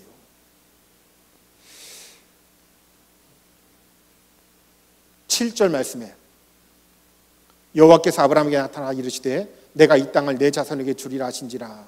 자기에게 나타나신 여호와께 그가 그곳에서 뭐를 쌓았다? 제단을 쌓았다. 더 이상 탑을 쌓는 인생이 아니라 이제 하나님 앞에 예배드리는 사람이 되었다라는 이야기예요. 원래 자기가 살고 있었던 그 바벨탑 지역, 바벨론 지역, 거기가 갈대아 우르란 말이에요. 거기서는 사람들이 다 제단을 쌓는 것이 아니라 탑을 쌓으면서 스스로 높아지려고 했는데 그것을 떠나서 하나님 앞에 예배하는 인생 되게 해주시기 위해서 하나님이 부르셨다라고 하는 거예요. 올 한 해 우리들의 키워드가, 우리 인생의 키워드에 예배라고 하는 것이 자리 잡았으면 좋겠어요. 그냥 예배가 아니라 바른 예배, 하나님 기뻐하시는 예배 공동체가 되었으면 정말 좋겠어요. 마음속으로 이런 기도하면서 왔어요. 우리가 나름대로 가지고 있는 오경에서 만난 하나님이라는 주제가 있지만은 부제를 단다면은 교회를 교회되게, 예배를 예배되게라고 하는 거예요. 정말 하나님이 나를 교회로 사용해 주시고 나를 우리 시대에 살아있는 하나님의 성령이 거하시는 성전으로 우리가 인식하며 살아간다면은, 그렇다면은 성전답게, 교회답게, 예배되게 그렇게 살아가는 우리들 되기를 우리 주님의 이름으로 정말 간절히 축원합니다. 갈대아 우르라는 곳에서 가나안 땅으로 갔다고 했는데 87학번이죠. 저한테 1년 선배인데 1년 선배 목사님이 이라크의 파병을, 군목인데요, 파병을 나갔어요. 그때가 몇 년도였더라? 97년, 98년 그때 우리나라에서 처음으로 이라크에 파병을 보냈는데 그 부대 이름이 서희 제마 부대라고 하는 부대에 군목으로 파병을 받았어요. 근데 가서 저한테 메일을 보내왔어요. 이 목사, 내가 오늘 어디서 속회 예배를 드리는지 알아? 거기서 속회 예배를 드린 거예요. 오늘 아브라함이 살던 집에서, 그 집에서 속회 예배했어. 그래요. 부러웠어요. 그리고 그 집을 설명해 주는데 아브라함은 잘 살았나 봐. 방이 27개더라 그래요. 갈대아 우르에서 살던 자기 집이 방이 27개짜리였어요. 여러분 집은 방이 몇 개예요? 27개까지는 안 되죠. 그렇죠? 그 당시에도 보통 방 2개예요. 평균적으로 사는 집이요. 그 당시 거기서 정말 잘 살았다는 이야기예요. 근데 하나님이 거기를 떠나면은 내가 너한테 방 28개짜리 집을 줄게, 이런 거 약속했던 거 아니라고요. 이게 기복신앙이에요. 물론 하나님께서 우리들에게 주시는 복이 있어요. 이것도 언약 맞아요. 그러나 우리는 어떻게 살 것인가를 고민하는 족속으로 하나님께 세워주셨다는 이야기예요. 세상 가운데 정말 그리스도인답게 살아가기를 고민하고 분투하며 살아가는 것, 그게 진짜 신앙이란 얘기예요.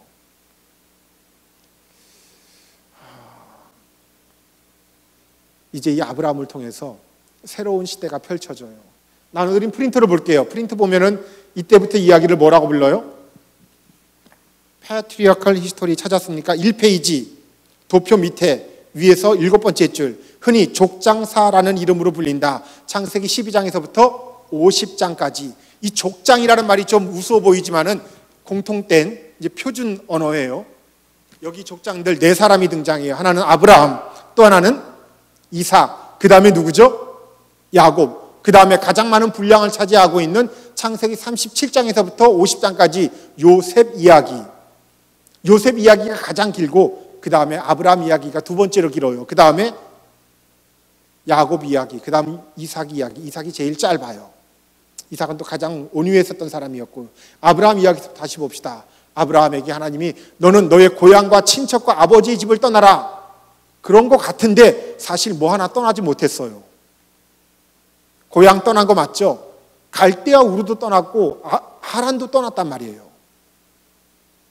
아버지의 집 떠난 거 맞죠? 뭐를 안 떠나요? 친척을 떠나라고 했는데 끝까지 데리고 있었던 친척이 하나 있어요. 누구예요? 이름이 한 글자예요. 롯. 성경에 롯이 나오고 룻이 나와요. 하나는 남자고 하나는 여자예요. 롯이 남자예요, 룻이 남자예요.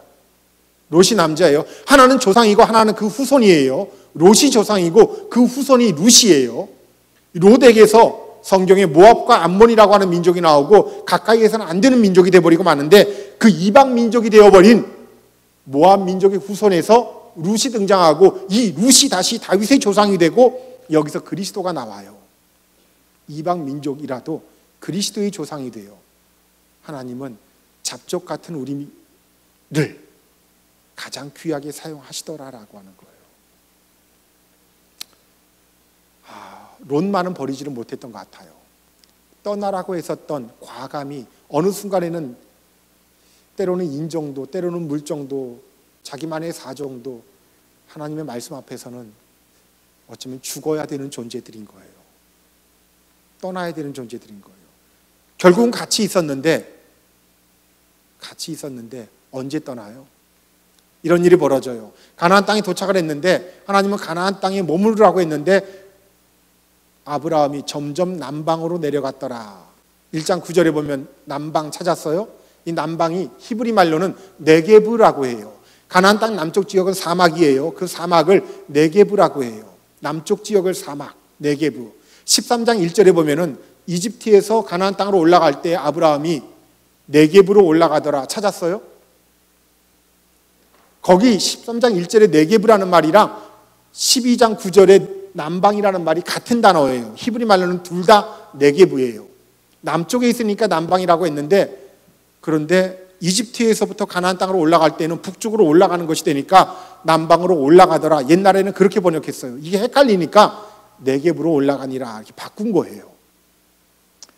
네게브로 내려가니까 거긴 사막이니까 유독 그 해만 기근이 있었던 것이 아니라 거기는 늘 기근이 있어요. 10절에 보면 뭐를 만났다고요? 기근을 만나죠. 그럼 다시 가나안으로 올라가야 되는데 더 남쪽으로 내려가요. 이집트까지 내려가 버리고 말아요.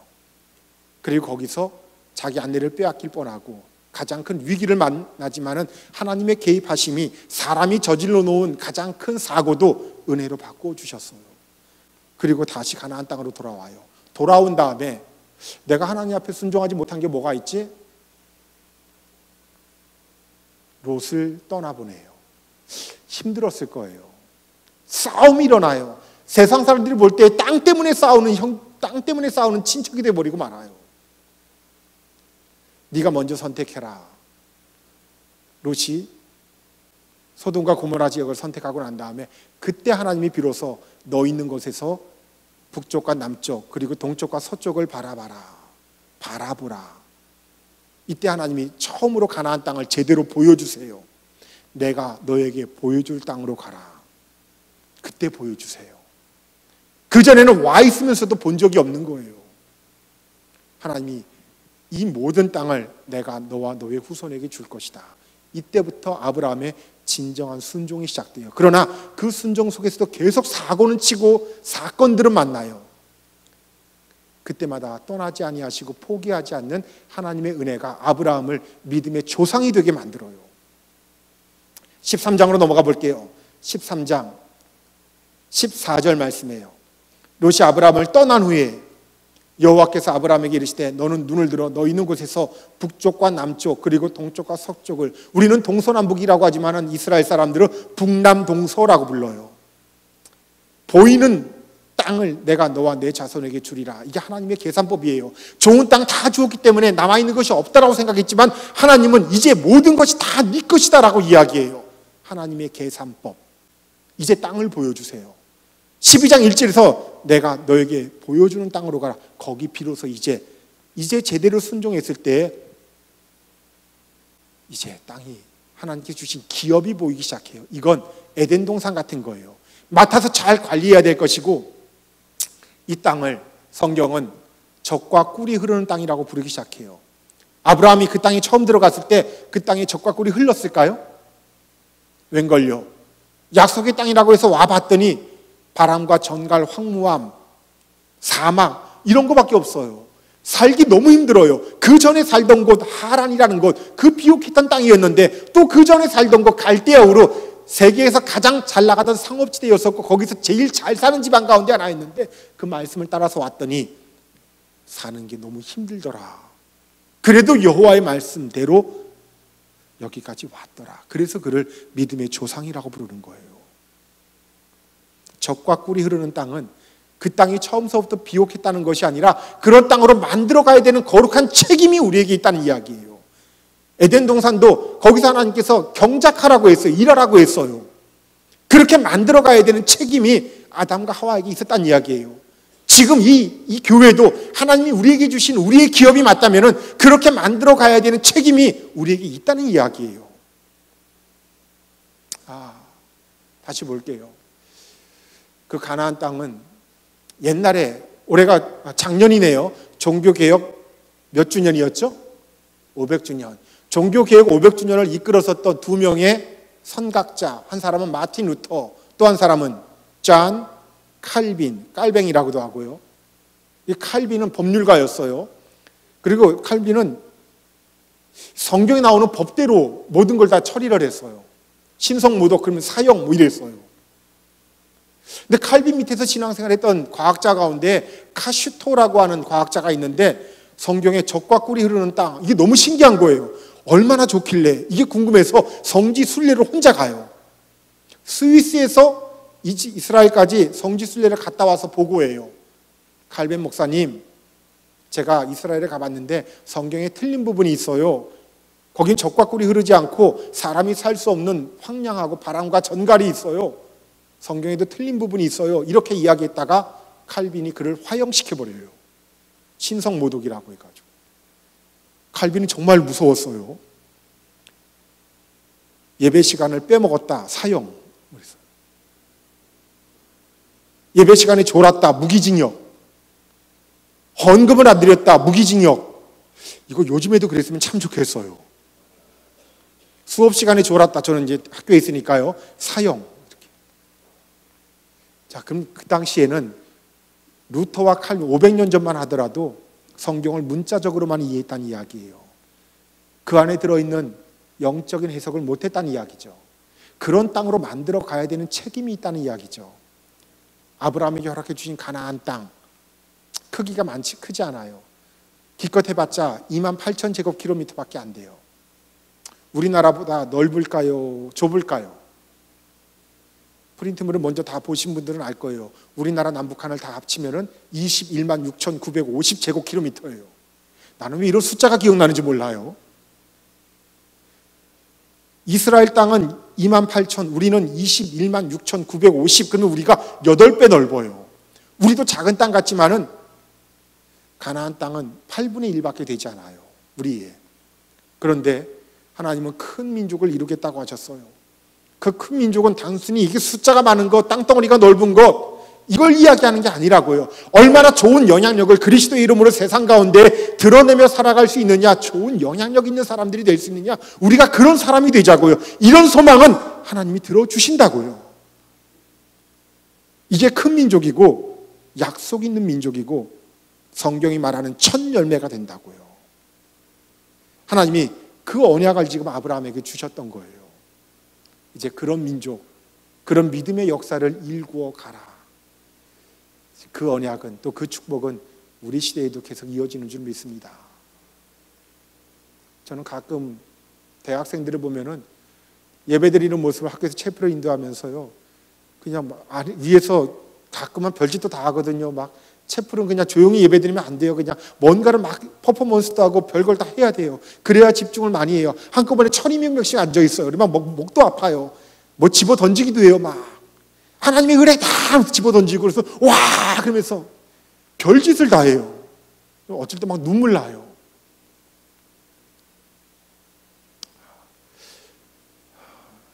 그런 하나님의, 정말 하나님께서 귀하게 여기시는 멋진 청년들, 여러분들 되었으면 정말로 좋겠습니다. 그리고 이런 선한 소망은 하나님께서 반드시 들어주시는 줄로 믿습니다. 자, 아브라함도 나이가 75세인데 여기에 무슨 희망이 있을까 하면서 이런 언약을 받았을 거예요. 그런데 하나님이 드디어 결국은 이루어 주셨고요. 조금 더 뒤로 넘어가 볼게요. 창세기 12장 보다가 15장, 16장 좀 넘어갈게요. 17장으로 넘어가 볼게요. 창세기 17장 1절, 아브라함이 99세 때에 여호와께서 아브라함에게 나타나사. 99세. 아브라함 이야기에서는 계속 나이가 나와요. 나이가 나오는 이유는 아브라함이 늙었다라는 이야기를 강조하기 위한 거죠. 인간적인 능력으로는 아무것도 할 수 없는 시대였다. 가장 할 수 없었던 거, 후손이라는 거였어요. 근데 하나님은 거의 10년마다 한 번씩 등장을 하는데 10년마다 한 번씩 나타나셔서 내가 되게 로맨틱해요. 하나님이 하늘의 별 좀 볼래? 이쁘지? 저 별처럼 너의 후손이 빛날 거야. 뭐 이래요. 바닷가에 들어가셔서 지중해죠. 거기는요. 모래를 볼래? 아마 밟아봤을 것 같아요. 이 모래처럼 너의 후손이 창성할 거야. 아브라함이 이렇게 쫄도 정말 힘들게 걸어가면서 지난번에도 이런 말씀하셨는데 그전에도 말씀하셨는데 아마 이랬을 것 같아요. 그러면서 99세까지 갔어요. 중간에 어떤 인간적인 실패가 있었어요. 양자를 드리기도 했어요. 그리고 이스마엘까지 나왔어요. 하나님 이게 아니다 싶어서 아니다라고 해서 이스마엘을 쫓아냈어요. 그 이스마엘이 쫓겨나서 광야에 들어가서 12명의 아들을 낳아요. 12명의 아들이 성경에 그대로 기록되어 있어요. 아랍 사람들도 12지파가 형성돼요. 이들에게 12이라는 숫자가 중요해요. 나중에 이삭이 태어나고 이삭 다음에 야곱이 태어나고 야곱에게서 12아들이 태어나요. 12지파가 돼요. 그러면 이스마엘 쪽, 저 아랍 계열 쪽 12지파가 먼저란 이야기가 돼요. 지금도 싸워요. 인간적인 실수 때문에요. 99세가 됐어요. 아직 아브라함은 하나님께서 약속하셨던 그 후손이 태어나지 않았는데 하나님이 아브라함에게 이제 1년 후에는 그렇게 오랫동안 기다려왔어. 하나님도 같이 기다리신 거예요. 이제 믿음의 아들이 태어날 것이다. 아브라함이 믿지는 못해요. 17장 17절 말씀 볼게요. 아브라함이 엎드려 웃으며 마음속으로 이르기를 100세 된 사람이 어찌 자식을 낳을까? 아직 100세 아니죠? 99세예요. 어떻게 낳을까? 불신의 웃음이죠. 사라는 90세니 어찌 출산할까? 19절에 하나님은 이게 영원한 언약이 될 것이다. 넘어가 볼까요? 18장 10절에 믿음의 후손이 이어질 것이다 라고 했는데 18장 10절 그가 이르되 내년 이맘때 내가 반드시 내게로 돌아오리니 너의 아내 사라에게 아들이 있으리라 하시니 사라가 그 뒤 장막문에서 들었다. 여성의 생리가 끊어졌다. 12절에 사라가 속으로 웃고 이르되 내가 노쇠했고 주인도 늙었는데 무슨 즐거움이 있을까? 이 웃음을 한번 떠올려 보세요. 확신의 웃음이에요? 아니면 쓰라린 웃음이에요? 크크크 하면서 남편이랑 아내가 둘 다 웃었어요. 인생의 쓰라림. 이제 더 이상 저런 설교하지 마시지. 그 말씀 이제는 안 하셔도 괜찮은데 그냥 이렇게 살다가 죽어야 되는 것인데 나름대로 행복한데 더 이상 말씀하지 마시지. 쓰라린 웃음이에요. 살아도 이렇게 웃을 수밖에 없어요. 크 하면서 웃어요. 근데 그때 13절에 여호와께서 아브라함에게 이르시되 야 사라가 왜 웃냐? 14절 여호와께 능치 못한 일이 있겠느냐? Is anything possible? Impossible to God? 하나님께 불가능한 일이 있겠느냐? 달리 이야기하면 Nothing is possible. Nothing is impossible to God. 하나님께는 모든 것이 다 가능하다. 그게 하나님의 역사예요. 15절에 하나님이 사라에게 이야기해요. 너 왜 웃니? 그랬더니 사라가 두려워하여 부인하여 이르되 내가 웃지 않았나이다. 저 안 웃었는데요. 그러니까 하나님이 아니야 너 웃었잖아 그래요. 그리고 진짜 1년이 지나고 난 다음에 이삭이 태어나요. 태어나는 장면을 봅시다.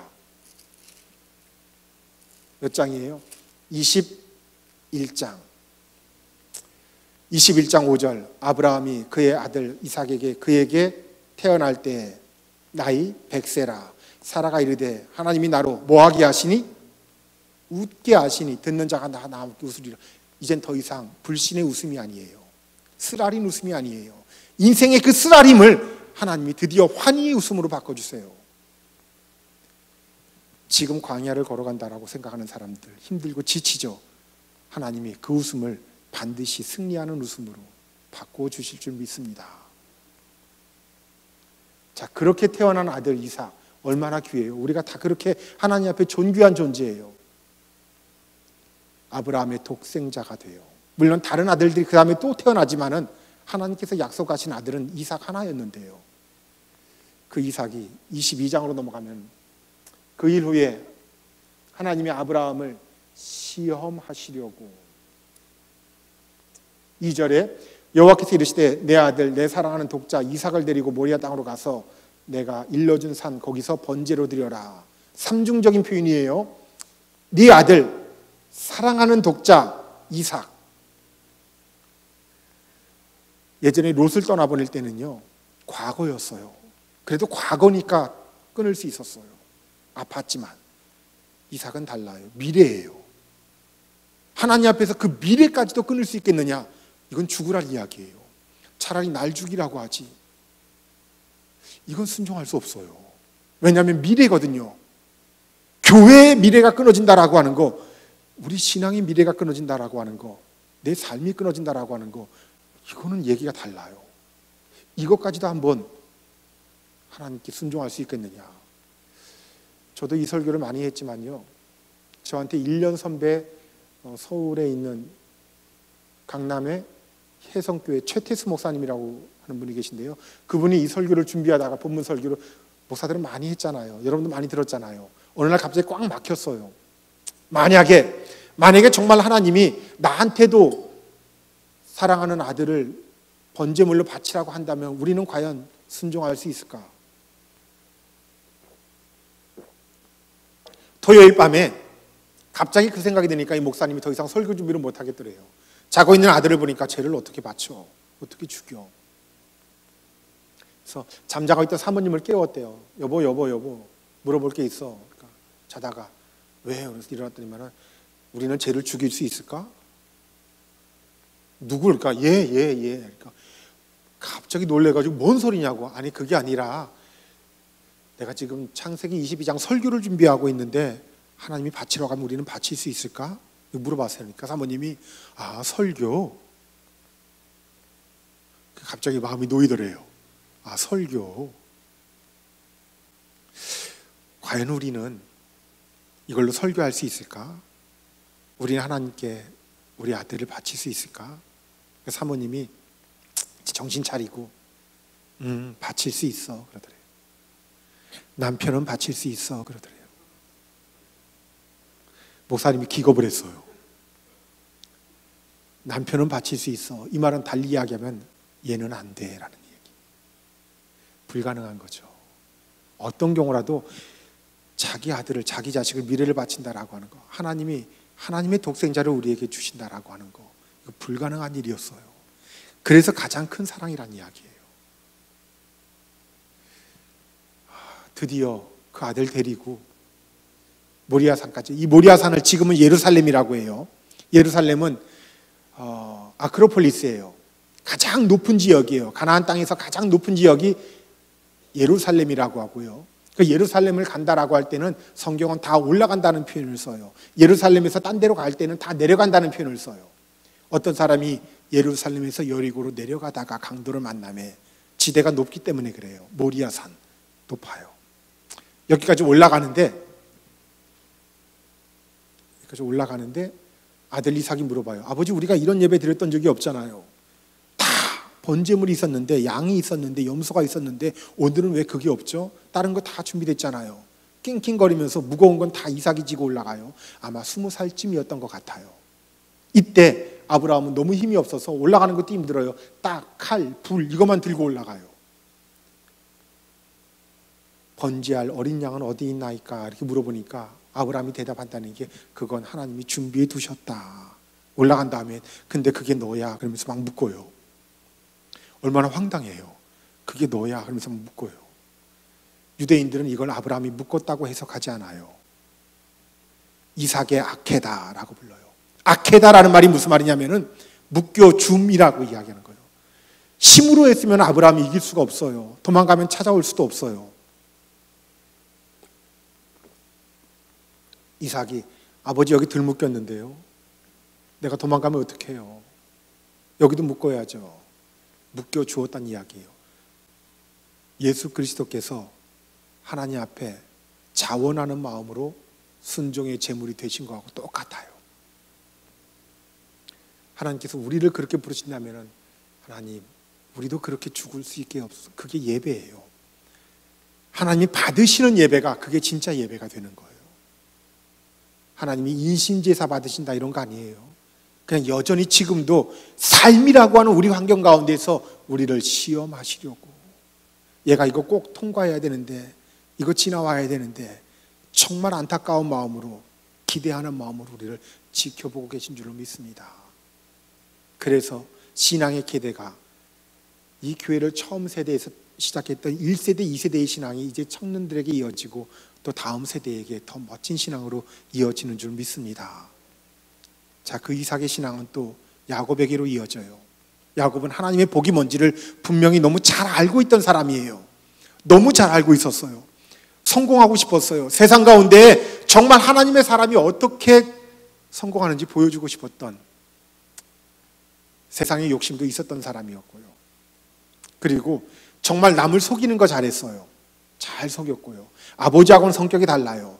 아버지 이삭은 세상 속에서요, 그냥 남들이 와서 달라는 거 다 주었던, 뺏겼던 사람, 그 뺏긴 걸 불평하지도 않았던 사람이에요. 이 지역에서는 제일 귀한 게 우물인데요, 이삭이 우물을 파요. 이삭의 우물이라고 불러요. 그걸 파고 나면은 그 동네 다른 주민들이 와가지고서 그걸 뺏어요. 싸울 수도 있는데 너도 필요하니까 하면서 그냥 줘버려요. 딴 데 가서 또 파요. 또 신기하게 거기서 물이 나와요. 또 뺏겨요. 또 딴 데 가서 또 파요. 7개. 지금도 이삭의 우물이라고 남아있어요. 그리고 가나안 땅을 벗어나지 않았었던, 정말로 유순했던 사람인데, 그 알면서도 야곱에게 또 축복했었던, 어떤 아버지도 첫째, 둘째로 구분 못하는 아버지는 없어요. 속아 주신 거죠. 이렇게 하면서 축복해 주시면서, 야곱인 줄 알면서도 축복해 주시고 잘 되기를 바라셨던 그 아버지를 야곱은 속였다고, 성공했다고 착각을 해요. 그리고 나서 미디안 땅으로 도망을 가요. 거기서 라반이라고 하는 사람을, 자기 외삼촌이죠. 그 당시 결혼은 한 친척 범주 안에서 결혼해요. 관습이었단 말이에요. 거기서 외삼촌의 집에 갔다가 둘째 딸이죠. 이름이 뭐죠? 라헬. 사랑에 빠져요. 외삼촌, 제가 라헬과 결혼할 수 있게 해주세요. 라반도 상당히 계산적인 사람이었고 욕심 많은 사람이었어요. 그냥은 안 되겠고, 네가 7년 동안 나한테 단 한 푼도 받지 않고 그냥 머슴으로 살 수 있니? 그러면 라헬은 결혼할 수 있게 해줄게. 둘이 나가서 같이 살면 되잖아. 라반은요, 정말 계산적인 사람이에요. 정말 7년 동안 열심히 일했어요. 이런 남자 만나면 우리 여자 청년들은 행복할까요? 좀 무서울까요? 생각해 봐요. 아침에 문 열고 딱 나섰는데 웬 남자가 마당을 쓸고 있으면서 씩 웃어요. 아씨, 3년 지났어요. 4년 남았어요. 그러면요, 행복할까요? 좀 무서울까요? 이제 6년 지났어요. 1년이에요. 다음 주예요. 무서울 것 같아요. 나는요, 어떻게 도망도 못 갈 것 같아요. 저런 남자 이제 꼼짝없이 같이 살아야 되는구나. 그래도 그러면서도 어떤 좋은 면들을 계속 확인하려고 했을 거예요. 그래도 좋은 남자야, 좋은 남자야 하면서 드디어 7년 다 채웠어요. 이런 야곱도 속아요. 결혼을 하고 났더니, 그 지역은 다 밤에 결혼하잖아요. 신약성서 혼인잔치 비유에서도 밤에 결혼하고 난 다음에 아침에 일어나 보니까 라헬이 아니에요. 누구죠? 레아, 첫째 딸. 아, 너 몰랐구나. 우리 지역에서는, 우리 미디안 지역에서는 무조건 첫째가 먼저 시집 가는 거야. 어쩔 수 없지 뭐, 이렇게 됐는데 그냥 이렇게 살면 좋겠다. 내가 사랑하는 여자는 따로 있는데요. 그러면 너 7년 더 일할래? 이것만 약속해주면 지금 두 사람 다 한꺼번에 결혼할 수 있어. 14년 지난 다음에 라헬이랑 결혼한 게 아니라 7년 지나고 난 다음에 일단 결혼부터 하고 나머지 7년의 약속을 더 지켜요. 그러면요, 레아와 라헬은 둘 다 얼마나 무서웠을까요? 우리 둘 다 꼼짝없이 이상한 남자 만나가지고. 그랬던 야곱도 자기가 생각했던 모든 것들을 다 손에 거머쥐어요. 그 집을 나올 때, 아, 라반도 이거 보통 사람이 아니구나, 나도 당할 수 없지 하면서 그 집안에 있는 모든 재산들을 전부 다 가지고 나오게 해요. 계약. 그래서 전부 다 가지고 나오죠. 모든 짐승, 소와 양들을 다 끌고 나오는데 라반이 소도 내 소고 양도 내 소인데 모든 걸 다 가지고 나가는데 어쩔 수 없구나. 내 딸들 때문에 내가 어쩔 수 없구나. 꼼짝없이 빈털터리가 돼요. 그러면서 정말 의기양양하게 다시 가나안 땅으로 돌아가는데 아직 해결되지 않은 한 가지 문제가 남아있어요. 그게 뭐죠? 에서. 에서는 나중에 에돔이라고 불리게 돼요. 지금도 사이가 안 좋지만은, 지금 야곱 시대 이때도 사이가 안 좋지만은 그 다음 성경의 역사서 속에서도 에돔과 이스라엘은 계속 원수지간이 돼요. 에서의 후손 에돔. 이스라엘 민족이 출애굽하는데 그걸 막았던, 나중에 왕국이 멸망하는데 옆에서 박수쳤던, 저기 숨었어야 하면서 바벨론을 도왔었던 시편 137편 에돔 자손을 치소서. 정말 사이가 안 좋아요. 이때도 그랬어요. 형 에서가 기다리고 있는데 두려워서 그 앞에 갈 수가 없어요. 이미 20년의 세월이 지나면서 하나의 거대 집단이 되어버리고 말았어요. 양쪽 다. 맞붙어 싸울까? 자신이 없어요. 야곱 다운 꾀를 써요. 자기 재산들 먼저 다 보내요. 다시 나중에 찾으면 되지. 불안해요. 자기 가족까지 다 보내요. 그 당시에는 가족마저도 보낼 수 있는 어떤 범주가 돼버리고 말아요. 그리고 혼자 남아요. 야복강. 혼자 남아서 정령 아무것도 남아있지 않고 자기 혼자 남아있던 바로 그때, 그 적막한 시간에 야곱이 다시 태어나요. 하나님께 기도하더라. 지난 20년 동안 잃어버렸었던 자기 잔꾀에, 자기 잔머리에, 잠언 말씀에 그런 말이 있죠. 너는 인간의 명철을 의지하지 말라. 명철이 궁금했어요. 찾아봤더니 우리말로는 제일 가까운 게 잔머리더라고요. 너는 하나님 앞에서 잔머리 굴리지 말아라. 이런 말씀이더라고요. 우리 하나님 앞에 잔머리 굴리지 않았으면 좋겠어요. 정말 순수하게 그 말씀대로 살아갔으면 좋겠어요. 지금까지 아브라함이 자기 잔꾀대로 살아갔는데 이제 정말 하나님 앞에 무릎 꿇기 시작해요. 그걸 얼마나 간절히 기도했는지 성경은 그걸 뭐라고 불러요? 씨름이라고. 어떻게 기도했길래 씨름이라고 할까? 가끔 이 씨름처럼 기도하는 장면들이 성경에 몇 번 나와요. 예수님 겟세마네 동산에서 땀방울이 핏방울이 되도록 기도하더라. 엘리야 갈멜산에서 두 무릎 사이에다가 얼굴을 이마를 대고 땅에 이마를 대고 무릎을 꿇고 기도하더라. 해봤어요. 죽는 줄 알았어요. 집에서 한번 그대로 해봤어요. 이거 꿇어가지고 이마를 땅에다 대고 어떻게 이렇게 기도할 수 있는가? 불가능해요. 허리가 부러지는 줄 알았어요. 그게 씨름하는 기도였던 거예요. 정말 간절히 기도했던 거예요. 이거 하고 났더니 인간의 몸 가운데 가장 튼튼하다고 하는 이쪽에 있는 이 뼈, 이게 위골됐더라. 이때부터 야곱은 죽을 때까지 장애인으로 살아요. 장애인으로 살았지만은 이게 끝나고 난 다음에 야곱이 걸어가는 그 뒷모습을, 태양이 떠올라서 그 뒷모습을 비추었더라. 영화의 마지막 같지 않아요? 그의 인생이 이제 새롭게 시작되더라라는 이야기예요. 성경을 한번 확인해 봅시다. 역사상 처음으로 이스라엘이라는 이름이 등장하고 있는 그 장면이에요. 창세기 32장으로 넘어가 볼게요.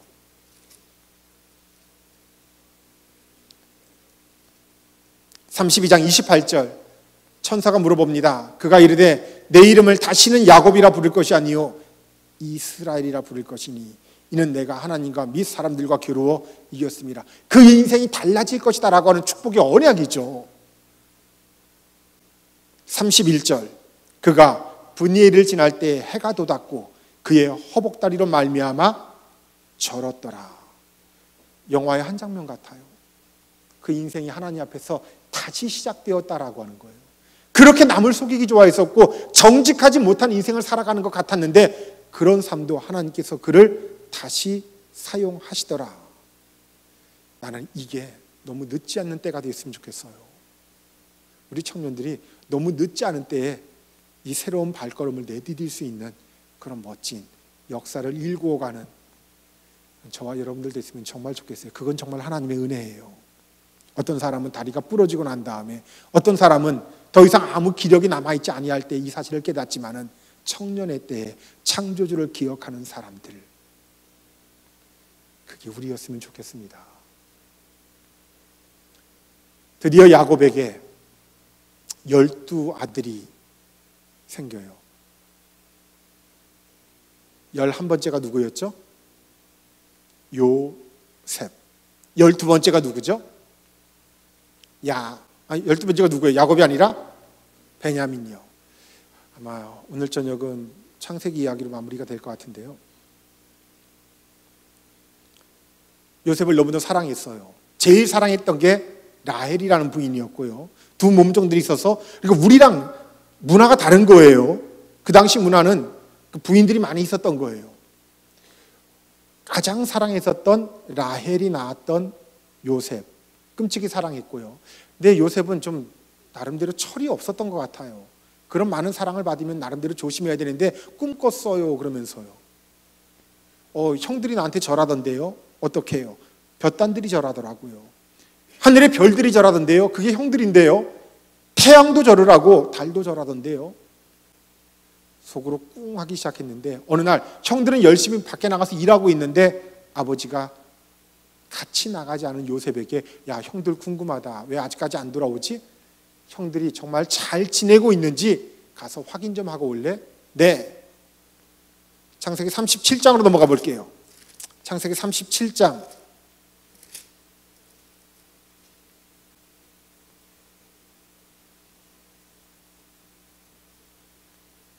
12절이에요.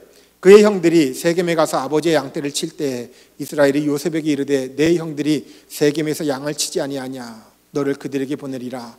요셉이 그들에게 대답하되 내가 그리하겠나이다. 내가 그리하겠나이다. 이스라엘이 그에게 이르되 가서 내 형들과 양떼가 다 잘 있는지를 보고 돌아와 내게 말하라. 그가 헤브론 골짜기에서 보내니 세겜으로 가니라. 어떤 사람이 말하니 내가 무엇을 찾느냐? 16절에 가르쳐 주십시오. 17절에 그들이 도단으로 가자 하더라. 그의 형들을 뒤를 따라 도단에서 그들을 만나니라. 이게 무슨 말이에요? 점점 집에서 멀어지고 있어요. 우리로 이야기해 봅시다. 여기가 서울이에요. 아버지 야곱이 요셉에게 야, 형들 잘 일하고 있는지 근처에 있다는데 가서 알아볼래? 형들이 있는 곳에 가보니까 형이 없어요. 수원으로 갔대요. 수원 가서 봤더니만은 거기서 일했던 게 맞는데 저기 평택까지 내려갔대요. 평택까지 갔어요. 아버지의 보호권으로부터 점점 멀어졌어요. 거기서 드디어 자기 형들을 만났어요. 형! 그러면서 달려갔는데 웬걸요? 쌓였던 감정이 거기서 폭발해버리고 말아요. 기회다 그러면서 지금이 아니면 아마 이런 기회는 다시 없을 거야. 애를 구덩이 속에다가 집어넣어요. 묻어버리 생매장. 요즘 왜 사회가 이렇게 됐는지 모르겠어요. 뭔가 잘못됐으면 이제 그 가족부터 의심하는 그런 시대가 됐어요. 고준이 양? 다들 의심했어요. 혹시 부모가 잘못 아니었을까? 부모가 그런 거 아니었을까? 웬걸요? 정말 그렇게 돼버리고 말았어요. 가장 가까이 있는 사이에서부터 믿지 못하는 바벨의 시대가 다시 이렇게 돼버리고 말았어요. 자기 형들이 자기 동생을 구덩이에 넣고 땅을 묻어버리려고 해요. 근데 차마 이들에게는 하나님이 주신 양심이 있었던 것 같아요. 묻지는 못해요. 측은지심. 그래도 우리 동생인데 넣었잖아. 이거 꺼내줄 수도 없어. 돌아가서 뭐라고 이야기할래? 마침 지나가던 노예 상인들이 보여요. 팔자. 그냥 넘기자. 아마 돈 때문에 판 것 같진 않아요. 돈을 받았어요. 그 돈의 액수는 예수님이 팔린 액수하고 정확히 일치해요. 그렇게 팔려간 요셉이 안 될 줄 알았어요. 일단은 한 집안의 종이 되죠. 그 집안의 주인 이름은 보디발. 열심히 일했어요. 하나님께서 요셉과 함께 하시니 그 집이 복을 받았고요. 그가 형통하게 되었더라. 그래봤자 아들의 신분에서 종이 된 건데 잘 돼야 뭐가 잘 되겠어요. 그러나 성경은 형통의 개념을 이렇게 이야기해요. 그가 여호와와 함께 했더라. 하나님이 그와 함께 하셨더라. 이게 성경이 말하고 있는 유일한 형통의 기준이에요. 내가 돈을 많이 벌었더라. 내가 잘났더라. 어디에 합격했더라. 이게 형통하게 되었다는 것이 아니라 내가 어디 가서 어떻게 살더라도 하나님이 나를 떠나지 아니하고 내가 하나님을 붙들고 그 말씀대로 살아가는 삶을 지켰더라. 이게 형통이라고요. 내가 어디에 있더라도 사망의 음침한 골짜기로 다닐지라도 주께서 나와 함께 하심이라. 다윗은 그때 가장 힘든 때에 쫓겨다니고 있었던 그 어려운 때에 여호와는 나의 목자시니 내가 부족함이 없으리로다라고 이야기해요. 왜 부족한 게 없겠어요? 모든 게 다 없는 때인데 그때도 하나님이 나와 함께 하셔서 여러분 인생이 그런 인생이 됐으면 좋겠어요. 우리 인생이요. 다른 거 다 없어도 하나님이 나와 함께 하시고 내가 하나님의 사람답게 살아갈 수 있다면 심지어 뭐라고 이야기해요? 요셉을 위하여 거기에 있는 사람들을 하나님께서 복을 주셨다. 확인해 볼까요? 창세기 몇 장이죠? 37장, 38절, 38장, 39장. 38장 몇 절에 나오나요? 39장 3절 말씀에 그의 주인이 여호와께서 그와 함께 하심을 보며 또 여호와께서 그의 범사에 형통하게 하심을 보았더라. 4절에 요셉이 그 주인에게도 은혜를 입었더라. 나중에 감옥에 들어갔을 때도 뭐라고 이야기하나요? 23절에 간수장은 21절부터 볼까요? 39장 21절 여호와께서 요셉과 함께 하시고 그에게 인자를 더하사 간수장에게 은혜를 받게 하시고 23절에 간수장은 그 손에 맡긴 것은 무엇이든지 살펴보지 아니했으니 이는 여호와께서 요셉과 함께 하심이라. 여호와께서 그를 범사에 뭐하게 하셨다? 형통하게 하셨다. 이 형통의 은혜가 2018년도 여러분들에게 넘치시기를 진심으로 축원드립니다. 하나님이 함께 하셨다. 이 고백이 올 한 해를 마무리할 때 우리들에게 진심으로 하나님께 영광을 돌리며 할렐루야로 나왔으면 좋겠어요. 자, 보디발의 집에 들어갔는데 왜 여기 또 다른 사건이 없겠어요? 왜 어려운 게 또 왜 없겠어요? 요셉을 주목하고 있었던 또 다른 눈동자가 있었는데 어떤 여자가 보디발의 안주인이 나하고 뽀뽀하자라고 해요. 지금 제가 표현을 뽀뽀라고 밖에는 얘기를 못해요. 사실 이거보다 훨씬 더 진한 건데 나하고 뽀뽀하자라고 했어요. 하나님이 보시는데 하나님이 함께 하시는데 아니 누가 있다고? 글쎄 하나님이 계신데 그 자리를 박차고 나와요. 우리가 유혹을 이겨낼 수 있는 가장 강력한 방법은 성경이 제시하는 건 그 자리를 떠나라라고 하는 거예요. 특히 청년의 때에 정말 많은 유혹이 있어요. 이걸 내가 내 힘으로 이겨내야지 착각하지 마세요. 거기를 떠나는 게 제일 좋은 방법이에요. 이거 외에 다른 방법 없어요. 그 자리를 피하라. 거기서 나와라. 거기서 등을 돌려라. 이거 외에 다른 방법이 없다고요. 여러분 이 결단이 있기를 바랍니다. 내가 이기려고 하지 말아요. 하나님은 그 자리를 떠나라고 이야기하세요. 요셉은 정말 좋은 방법을 택해요. 그 자리를 떠나요. 내가 이 집에서 나가게 되더라도 그 자리를 떠나요. 떠날 때 앞불사 세상의 죄는 늘 그래요. 끝까지 포기하지 않는 것 같아요. 옷이 뜯겨요. 이게 어떻게 증거가 되었는지 요셉이 감옥에 들어가요. 물어볼게요. 보디발은 요셉이 죄가 없다는 걸 알았을까요? 몰랐을까요? 알았어요. 만약에 몰랐다면은 진짜 잘못한 줄 알았다면은 죽이죠. 그 자리에서 바로 죽이는 게 맞아요. 그나마 명예를 존중했던 사람이었고 아내의 자존심도 생각해서 어쩔 수 없이 차선책으로 감옥에 보냈던 것 같아요. 감옥에 들어갔는데 하나님의 방법은, 하나님의 계획은 우리가 알지 못하는 또 다른 길로 인도하셨죠. 만약에 거기서 가나안 땅으로 돌아왔더라면 성경의 역사는 아마 달라졌을 것 같아요. 그 기근에서 아무도 구원받지 못했을 거예요. 누군가를 또 만나요. 왕의 측근들을 만나요. 그 중에 한 사람이 복권이 돼요. 꿈을 해몽해 주었고요. 이 복권 되었을 때 나가면 나를 기억해달라. 여기까지는 요셉의 생각이었던 것 같아요. 하나님의 생각은 달랐어요. 이 사람이 기억해주면 안 돼요. 만약에 기억을 해주어서 풀려났다면 아마 쌀가마니 같은 거 가지고선 가나안 땅으로 돌아갔을 거예요. 그게 끝이에요. 근데 기억을 못했어요. 기억을 아마 했을 것 같아요. 했는데 그냥 가만히 있었어요. 세상은 그렇게 몰인정한 것 같아요. 나중에 요셉이 국무총리가 됐어요. 정말 하나님이 주신 지혜예요. 이거는요 사법고시 쳐가지고 될 수 있는 게 아니었어요. 왕을 능가하는 권력을 갖게 돼요. 어마어마한 권력을 가졌는데 나 같으면요 그 정도 위치에 서면 살생부 만들 것 같아요. 내가 얼마나 힘들었는데. 넘버 1, 2, 3 만들 것 같아요. 넘버 3, 나를 힘들게 했던 넘버 3 누구예요? 여러분도 한번 떠올려 봐요. 정말 마음에 안 드는 넘버 3 누굴까요? 보디발의 아내. 나 같으면 불러요. 보디발도 같이 불러가지고 내가 언제 너하고 뽀뽀하자고 했냐 요망한 년, 그럴 것 같아요. 요셉이 그러지 않았어요. 자기가 그 자리에 서니까 하나님이 나를 이렇게 사용하시는구나, 이걸 분명히 알았어요. 하나님의 섭리가 뭔지를 깨닫게 돼요. 혹시 너네 집에 가면은 나처럼 어려웠었던 억울한 사람이 또 있을지 몰라. 나한테만 그랬겠어? 분명히 더 있을 거야. 인생 그렇게 살면 안 돼. 다 그쳤을 것 같아요.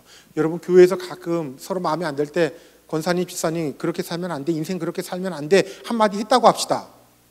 그렇게 말했더니 그 사람이 인생을 다르게 살아요? 이상하게 교인들은 그 다음 주부터 교회 안 나오려고 그래요. 청년들은 너 그렇게 살면 안 되라고 했더니면 그 사람이 바뀌어요? 그렇지 않더라고요. 요셉이 그러지 않았어요. 넘버 2는요, 그 술 맡았던 관원장, 나 같으면 불러요. 야, 이제 알았지. 내가 얼마나 무고한 사람인지 너 잘 알잖아. 나갈 때 그렇게 나 좀 기억해달라고 했는데, 왕한테 이야기해달라고 했는데 너밖에 이야기할 사람이 없잖아. 네가 제일 가까웠잖아. 어떻게 안 그럴 수 있냐? 사랑이 식은 거냐, 의리가 없는 거냐, 아니면 머리가 나쁜 거냐? 머리가 나쁜 거라면 그 나쁜 머리를 가지고 세상을 살아가는 거 죄야, 뭐 이럴 것 같아요. 안 그런 이유가 있어요. 하나님의 섭리가 이런 거구나. 하나님의 섭리가 뭘까? 창세기의 결론이 돼요. 넘버 1, 뭐니 하더라도 자기 형들이죠. 형 그러면서 달려갔는데 기회다 그러면서 어떻게 구덩이에 넣냐고요. 묻어? 악한 존재들이죠. 이건 형제도 아니에요. 그 형제들이 어떻게 노예로 또 팔아 나를? 자기 발로 찾아왔어요. 먹을 게 없더라. 양식을 구하러 왔는데 딱 보는 순간 자기는 형들을 알아보는데 형들이 자기를 못 알아봐요. 어떻게 자기 동생을 못 알아볼까 싶어요. 비록 20년의 세월이, 30년의 세월, 몇 년이에요? 17년. 많은 세월이 지났어도 어떻게 자기 동생을 못 알아볼까? 아마 이집트 분장을 했겠죠. 그래서 중간에 통역을 뒀어요. 이렇게 가까운 사이도 아니에요. 멀리 뒀어요. 요셉이 장난기가 돌아가지고 1번, 3번 자리 바꿔. 너하고 자리 바꿔. 너 이렇게 해요. 형들을 순서대로 세워요. 르우벤, 시몬, 레위, 유다, 갓, 단, 납달리, 스불론 이렇게 쭉 1번부터 10번까지 세우는데 그래도 못 알아봐요. 어떻게 이렇지? 우리나라 드라마 하나를 보니까 이해가 돼요. 얼굴에 점 찍으니까 남편이 못 알아보는 그런 드라마가 있었어요. 여자가 화장을 하면은 못 알아볼 수도 있구나. 거기는 화장이 훨씬 더 진해요. 그리고 정말 만반의 준비를 했죠. 거리 두고 통역사 두고요. 이스라엘 말을 쓸 줄 아는데 모르는 척 이집트 말로 이야기하고요. 동생이 있다고 했는데 그 동생을 데리고 오면 니들의 말을 믿어줄게. 왜 동생을 부르려고 할까요? 어머니가 같아요. 자기를 죽이려고 했었던 형이라고 한다면 내 동생도 위험할 수 있다라고 해가지고 그 동생을 불렀단 말이에요. 자기 곁에 두려고 데리고 왔어요. 돌려보내지 않으려고 도둑의 누명을 씌워요. 달라진 형들의 모습을 그때 봐요. 얘는 돌아가야 합니다. 왜? 아버지는 살아계신데 그 아버지가 얘 없으면 죽어. 대신 나를 죽이세요. 나를 잡으세요. 기독교가 우리에게 전해주는 가장 강력한 메시지 하나가 여기 등장해요. 사람이 바뀔 수 있다라고 하는 거. 은혜 받았다라고 하는 거. 목사님 설교 참 잘하셔. 하늘빛 교회는 목사님들이 너무 말씀이 좋아. 착각하지 마세요. 그거 은혜 받은 거 아니에요. 목사님이 그만큼 많이 기도하면서 노력한 거예요. 진짜 은혜는 졸려 죽겠는 말씀을 들었어도 그 들은 말씀 때문에 내 삶이 바뀔 수 있는 추진력이 생겼다. 이건 진짜 은혜예요. 그 들은 말씀이 기억나서 세상 가운데 삶을 살아가는 내 자세가 바뀌었고 하나님이 기뻐하시는 미소가 보이고 그리고 내 삶의 결과가 달라졌다라고 하는 게 이게 은혜라고요. 자기 자신이 바뀐다라고 하는 거, 그건 홍해가 갈라지는 것보다 더 큰 기적이고요. 하나님 내게 믿음 주십시오. 하나님이 어느 날 순간 갑자기 내게 큰 믿음 주시는 거 아니에요. 하나님 내게도 사람을 사랑할 수 있는 사랑을 주세요. 어느 날 갑자기 내 마음이 넓어지는 거 아니에요. 그 사랑을 확인할 수 있는, 사랑할 수 있는 사건을 주세요. 내 믿음이 증명될 수 있는 사건을 주세요. 믿음은, 사랑은 그렇게 생겨나는 거예요. 감당할 수 없는 사건 속에서도 하나님이 주신 사랑과 하나님이 주신 믿음은 내가 만나는 모든 사건보다 큰 거예요. 그렇게 하나님이 요셉을 지금까지 사용하셨더라고요. 형들이 바뀌었어. 요셉도 바뀐 자기 모습을 보여요. 사람이 바뀐다라고 하는 거, 모세도 바뀌잖아요. 다혈질적인 사람이었는데 모세는 그 온순함이, 온유함이 지면의 모든 사람보다 승하더라. 민수기. 사람이 바뀐다라고 하는 거, 우리 삶이 바뀐다라고 하는 것, 하나님이 기뻐하시는 가장 큰 기독교의 은혜인 줄 믿습니다. 내가 바뀐다라고 하는 거, 내가 열심히 기도했더니 내 주변의 환경이 어느 날 달라지더라. 아니에요. 그럴 일 없어요. 하나님은 그렇게 역사하셨던 적이 없어요. 다 자기가 바뀌게 하셨어요. 바울이 바뀌게 하셨죠. 주변의 환경은 다 똑같았는데요. 하나님, 내가 하나님 앞에 어떻게 바뀔 수 있습니까? 라고 하는 거. 안 바뀌는 사람들도 있어요. 그러나 내가 바뀐다는 거, 하나님의 가장 큰 목적이고 하나님의 가장 큰 목표라고 하는 거 잊지 않았으면 좋겠어요. 그 바뀌는 형들의 모습을 보면서 자기 방에 들어가서 정말 실컷 울고 나와요. 꺼이 울고 나와요. 울고 나온 다음에 형들에게 하는 말, 형, 나야. 나는 당신들의 아우 요셉이니이다. 당신들의 애굽의 판자입니다. 나를 애굽에 팔았다고 해서 걱정하거나 근심하지 마소서. 당신들이 나를 여기에 팔았기 때문에 내가 온 것이 아니라 하나님이 우리와 이집트를 구원하기 위하여 당신들보다 나를 먼저 여기에 보내신 것입니다. 앞서 행하신 하나님, 가장 좋은 길이 아니면 인도하지 아니하신 하나님, 가장 좋은 것이 아니면 주지 아니하신 하나님, 가장 좋은 하나님의 길로만 이끄신 하나님, 그 고백이 요셉의 입을 통하여 고백되는데 이게 창세기의 결론이 돼요. 찾아볼게요. 창세기 45장이죠. 창세기 45장 5절인가요? 4절부터 읽을게요. 요셉이 형들에게 이르되 내게로 가까이 오소서. 그들이 가까이 가니 이르되 나는 당신들의 아우 요셉이니 당신들이 애굽의 판자라. 당신들이 나를 이곳에 팔았다고 해서 근심하지 마소서. 한탄하지 마소서. 하나님이 생명을 구원하시려고 나를 당신들보다 먼저 보내셨나이다. 하나님이 우리를 먼저 예수 믿게 하시고 먼저 보내주신 목적을 아시겠어요?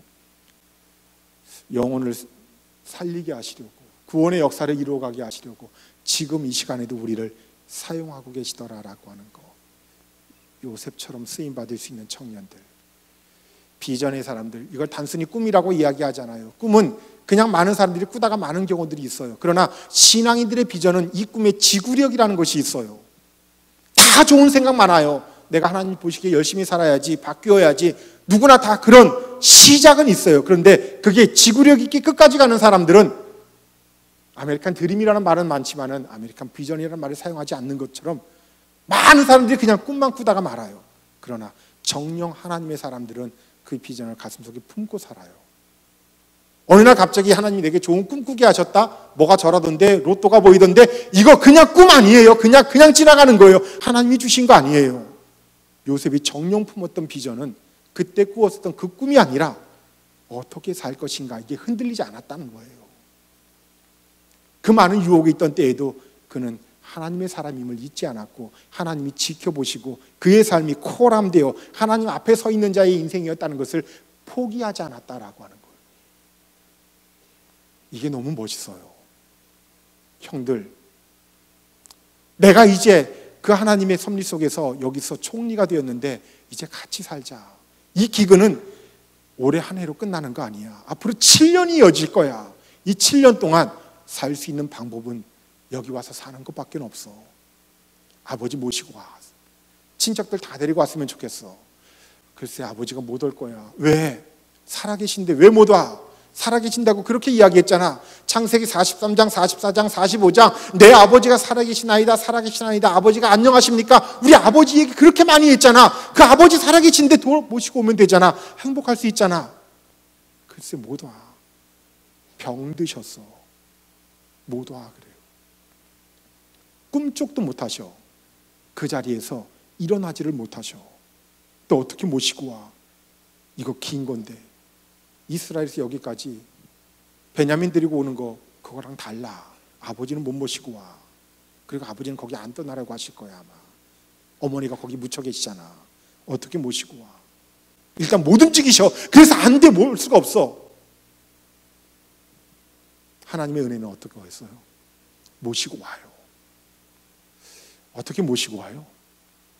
이집트에서 제일 좋은 리무진을 보내요. 그 장면을 볼까요? 창세기 45장 25절.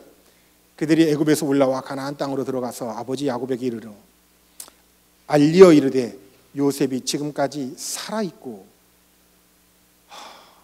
그렇게 많이 속았던 야곱, 이것도 속는 거 아닌가 했을 거예요. 근데 애굽 땅 총리가 되었나이다. 야곱이 그들의 말을 믿지 못하여 어리둥절하더니 그들이 또 요셉이 자기들에게 부탁한 모든 말로 그에게 말하며 그들의 아버지 야곱은 요셉이 자기를 태우려고 보낸 수레를 보고서야 기운이 소생한지라. 이스라엘이 이르되 조카도다. 내 아들 요셉이 지금까지 살아있으니 내가 죽기 전에 가서 그를 보리라. 그래서 와요. 움직이지 못하던 아버지가 아들이 보낸 수레를 보고 드디어 그 자리를 박차고 일어나서 그거 타고 와요. 난 이거 눈물 났어요. 이거 처음 읽을 때요. 맨날 하나님 사랑한다고, 아버지 사랑한다고, 아버지 사랑해요. 우리가 할 수 있는 뭔가가 있을 거예요. 더 늦기 전에 분명 우리가 할 수 있는 그 무엇인가가 있다고요. 그게 신앙이에요. 제발 그렇게 말로 때우려고 하지 마세요.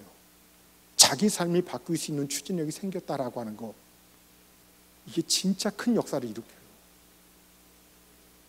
우리나라에서 이건 왕이 타는 수레예요. 우리나라에서 제일 좋은 리무진 뭐예요?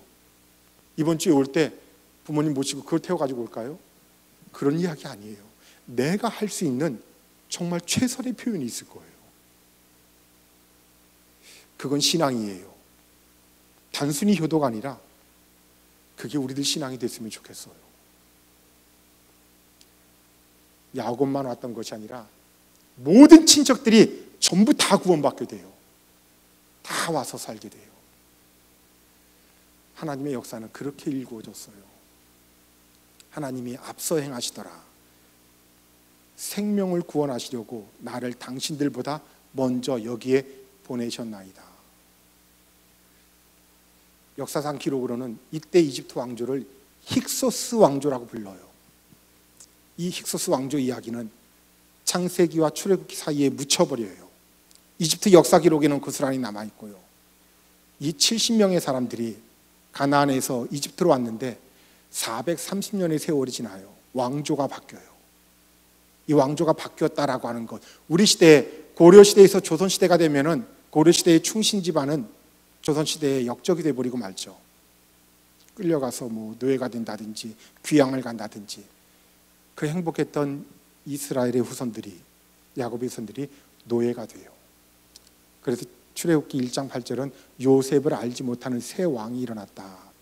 이거 단순히 그냥 역사적으로 표현한다면은 왕조가 바뀌었다 이렇게 이야기할 텐데, 성경은 사관이 신앙이라고 했죠. 하나님을 알지 못하는 새로운 시대가 시작되었다. 하나님이 새로운 역사를, 새로운 요셉을, 새로운 아브라함을 또 준비하셨죠. 이들을 데리고 다시 가나안 땅으로 돌아오는 그 역사, 어저께 있었던 그 주인공이 누구예요? 모세. 그 모세 이야기에서부터 창세기 이제 끝나고요, 오경의 후반부 이야기를 오늘 저녁에 해야 될 것 같아요. 다시 하면서 지도도 확인하고 놓쳐서는 안 되는 또 다른 이야기들을 이제 우리들의 이야기로 같이 접었으면 좋겠어요. 거의 예화도 안 될 생각이에요. 생각보다 3번의 시간이 이게 길지 않아요. 오늘은 보니까 2시간 했으니까 2학점짜리였고요. 저녁은 3학점 되나요? 3시간 동안 여러분들이 앉아 있을 수 있을까? 나는 또 과연 최선을 다해서 할 수 있을까?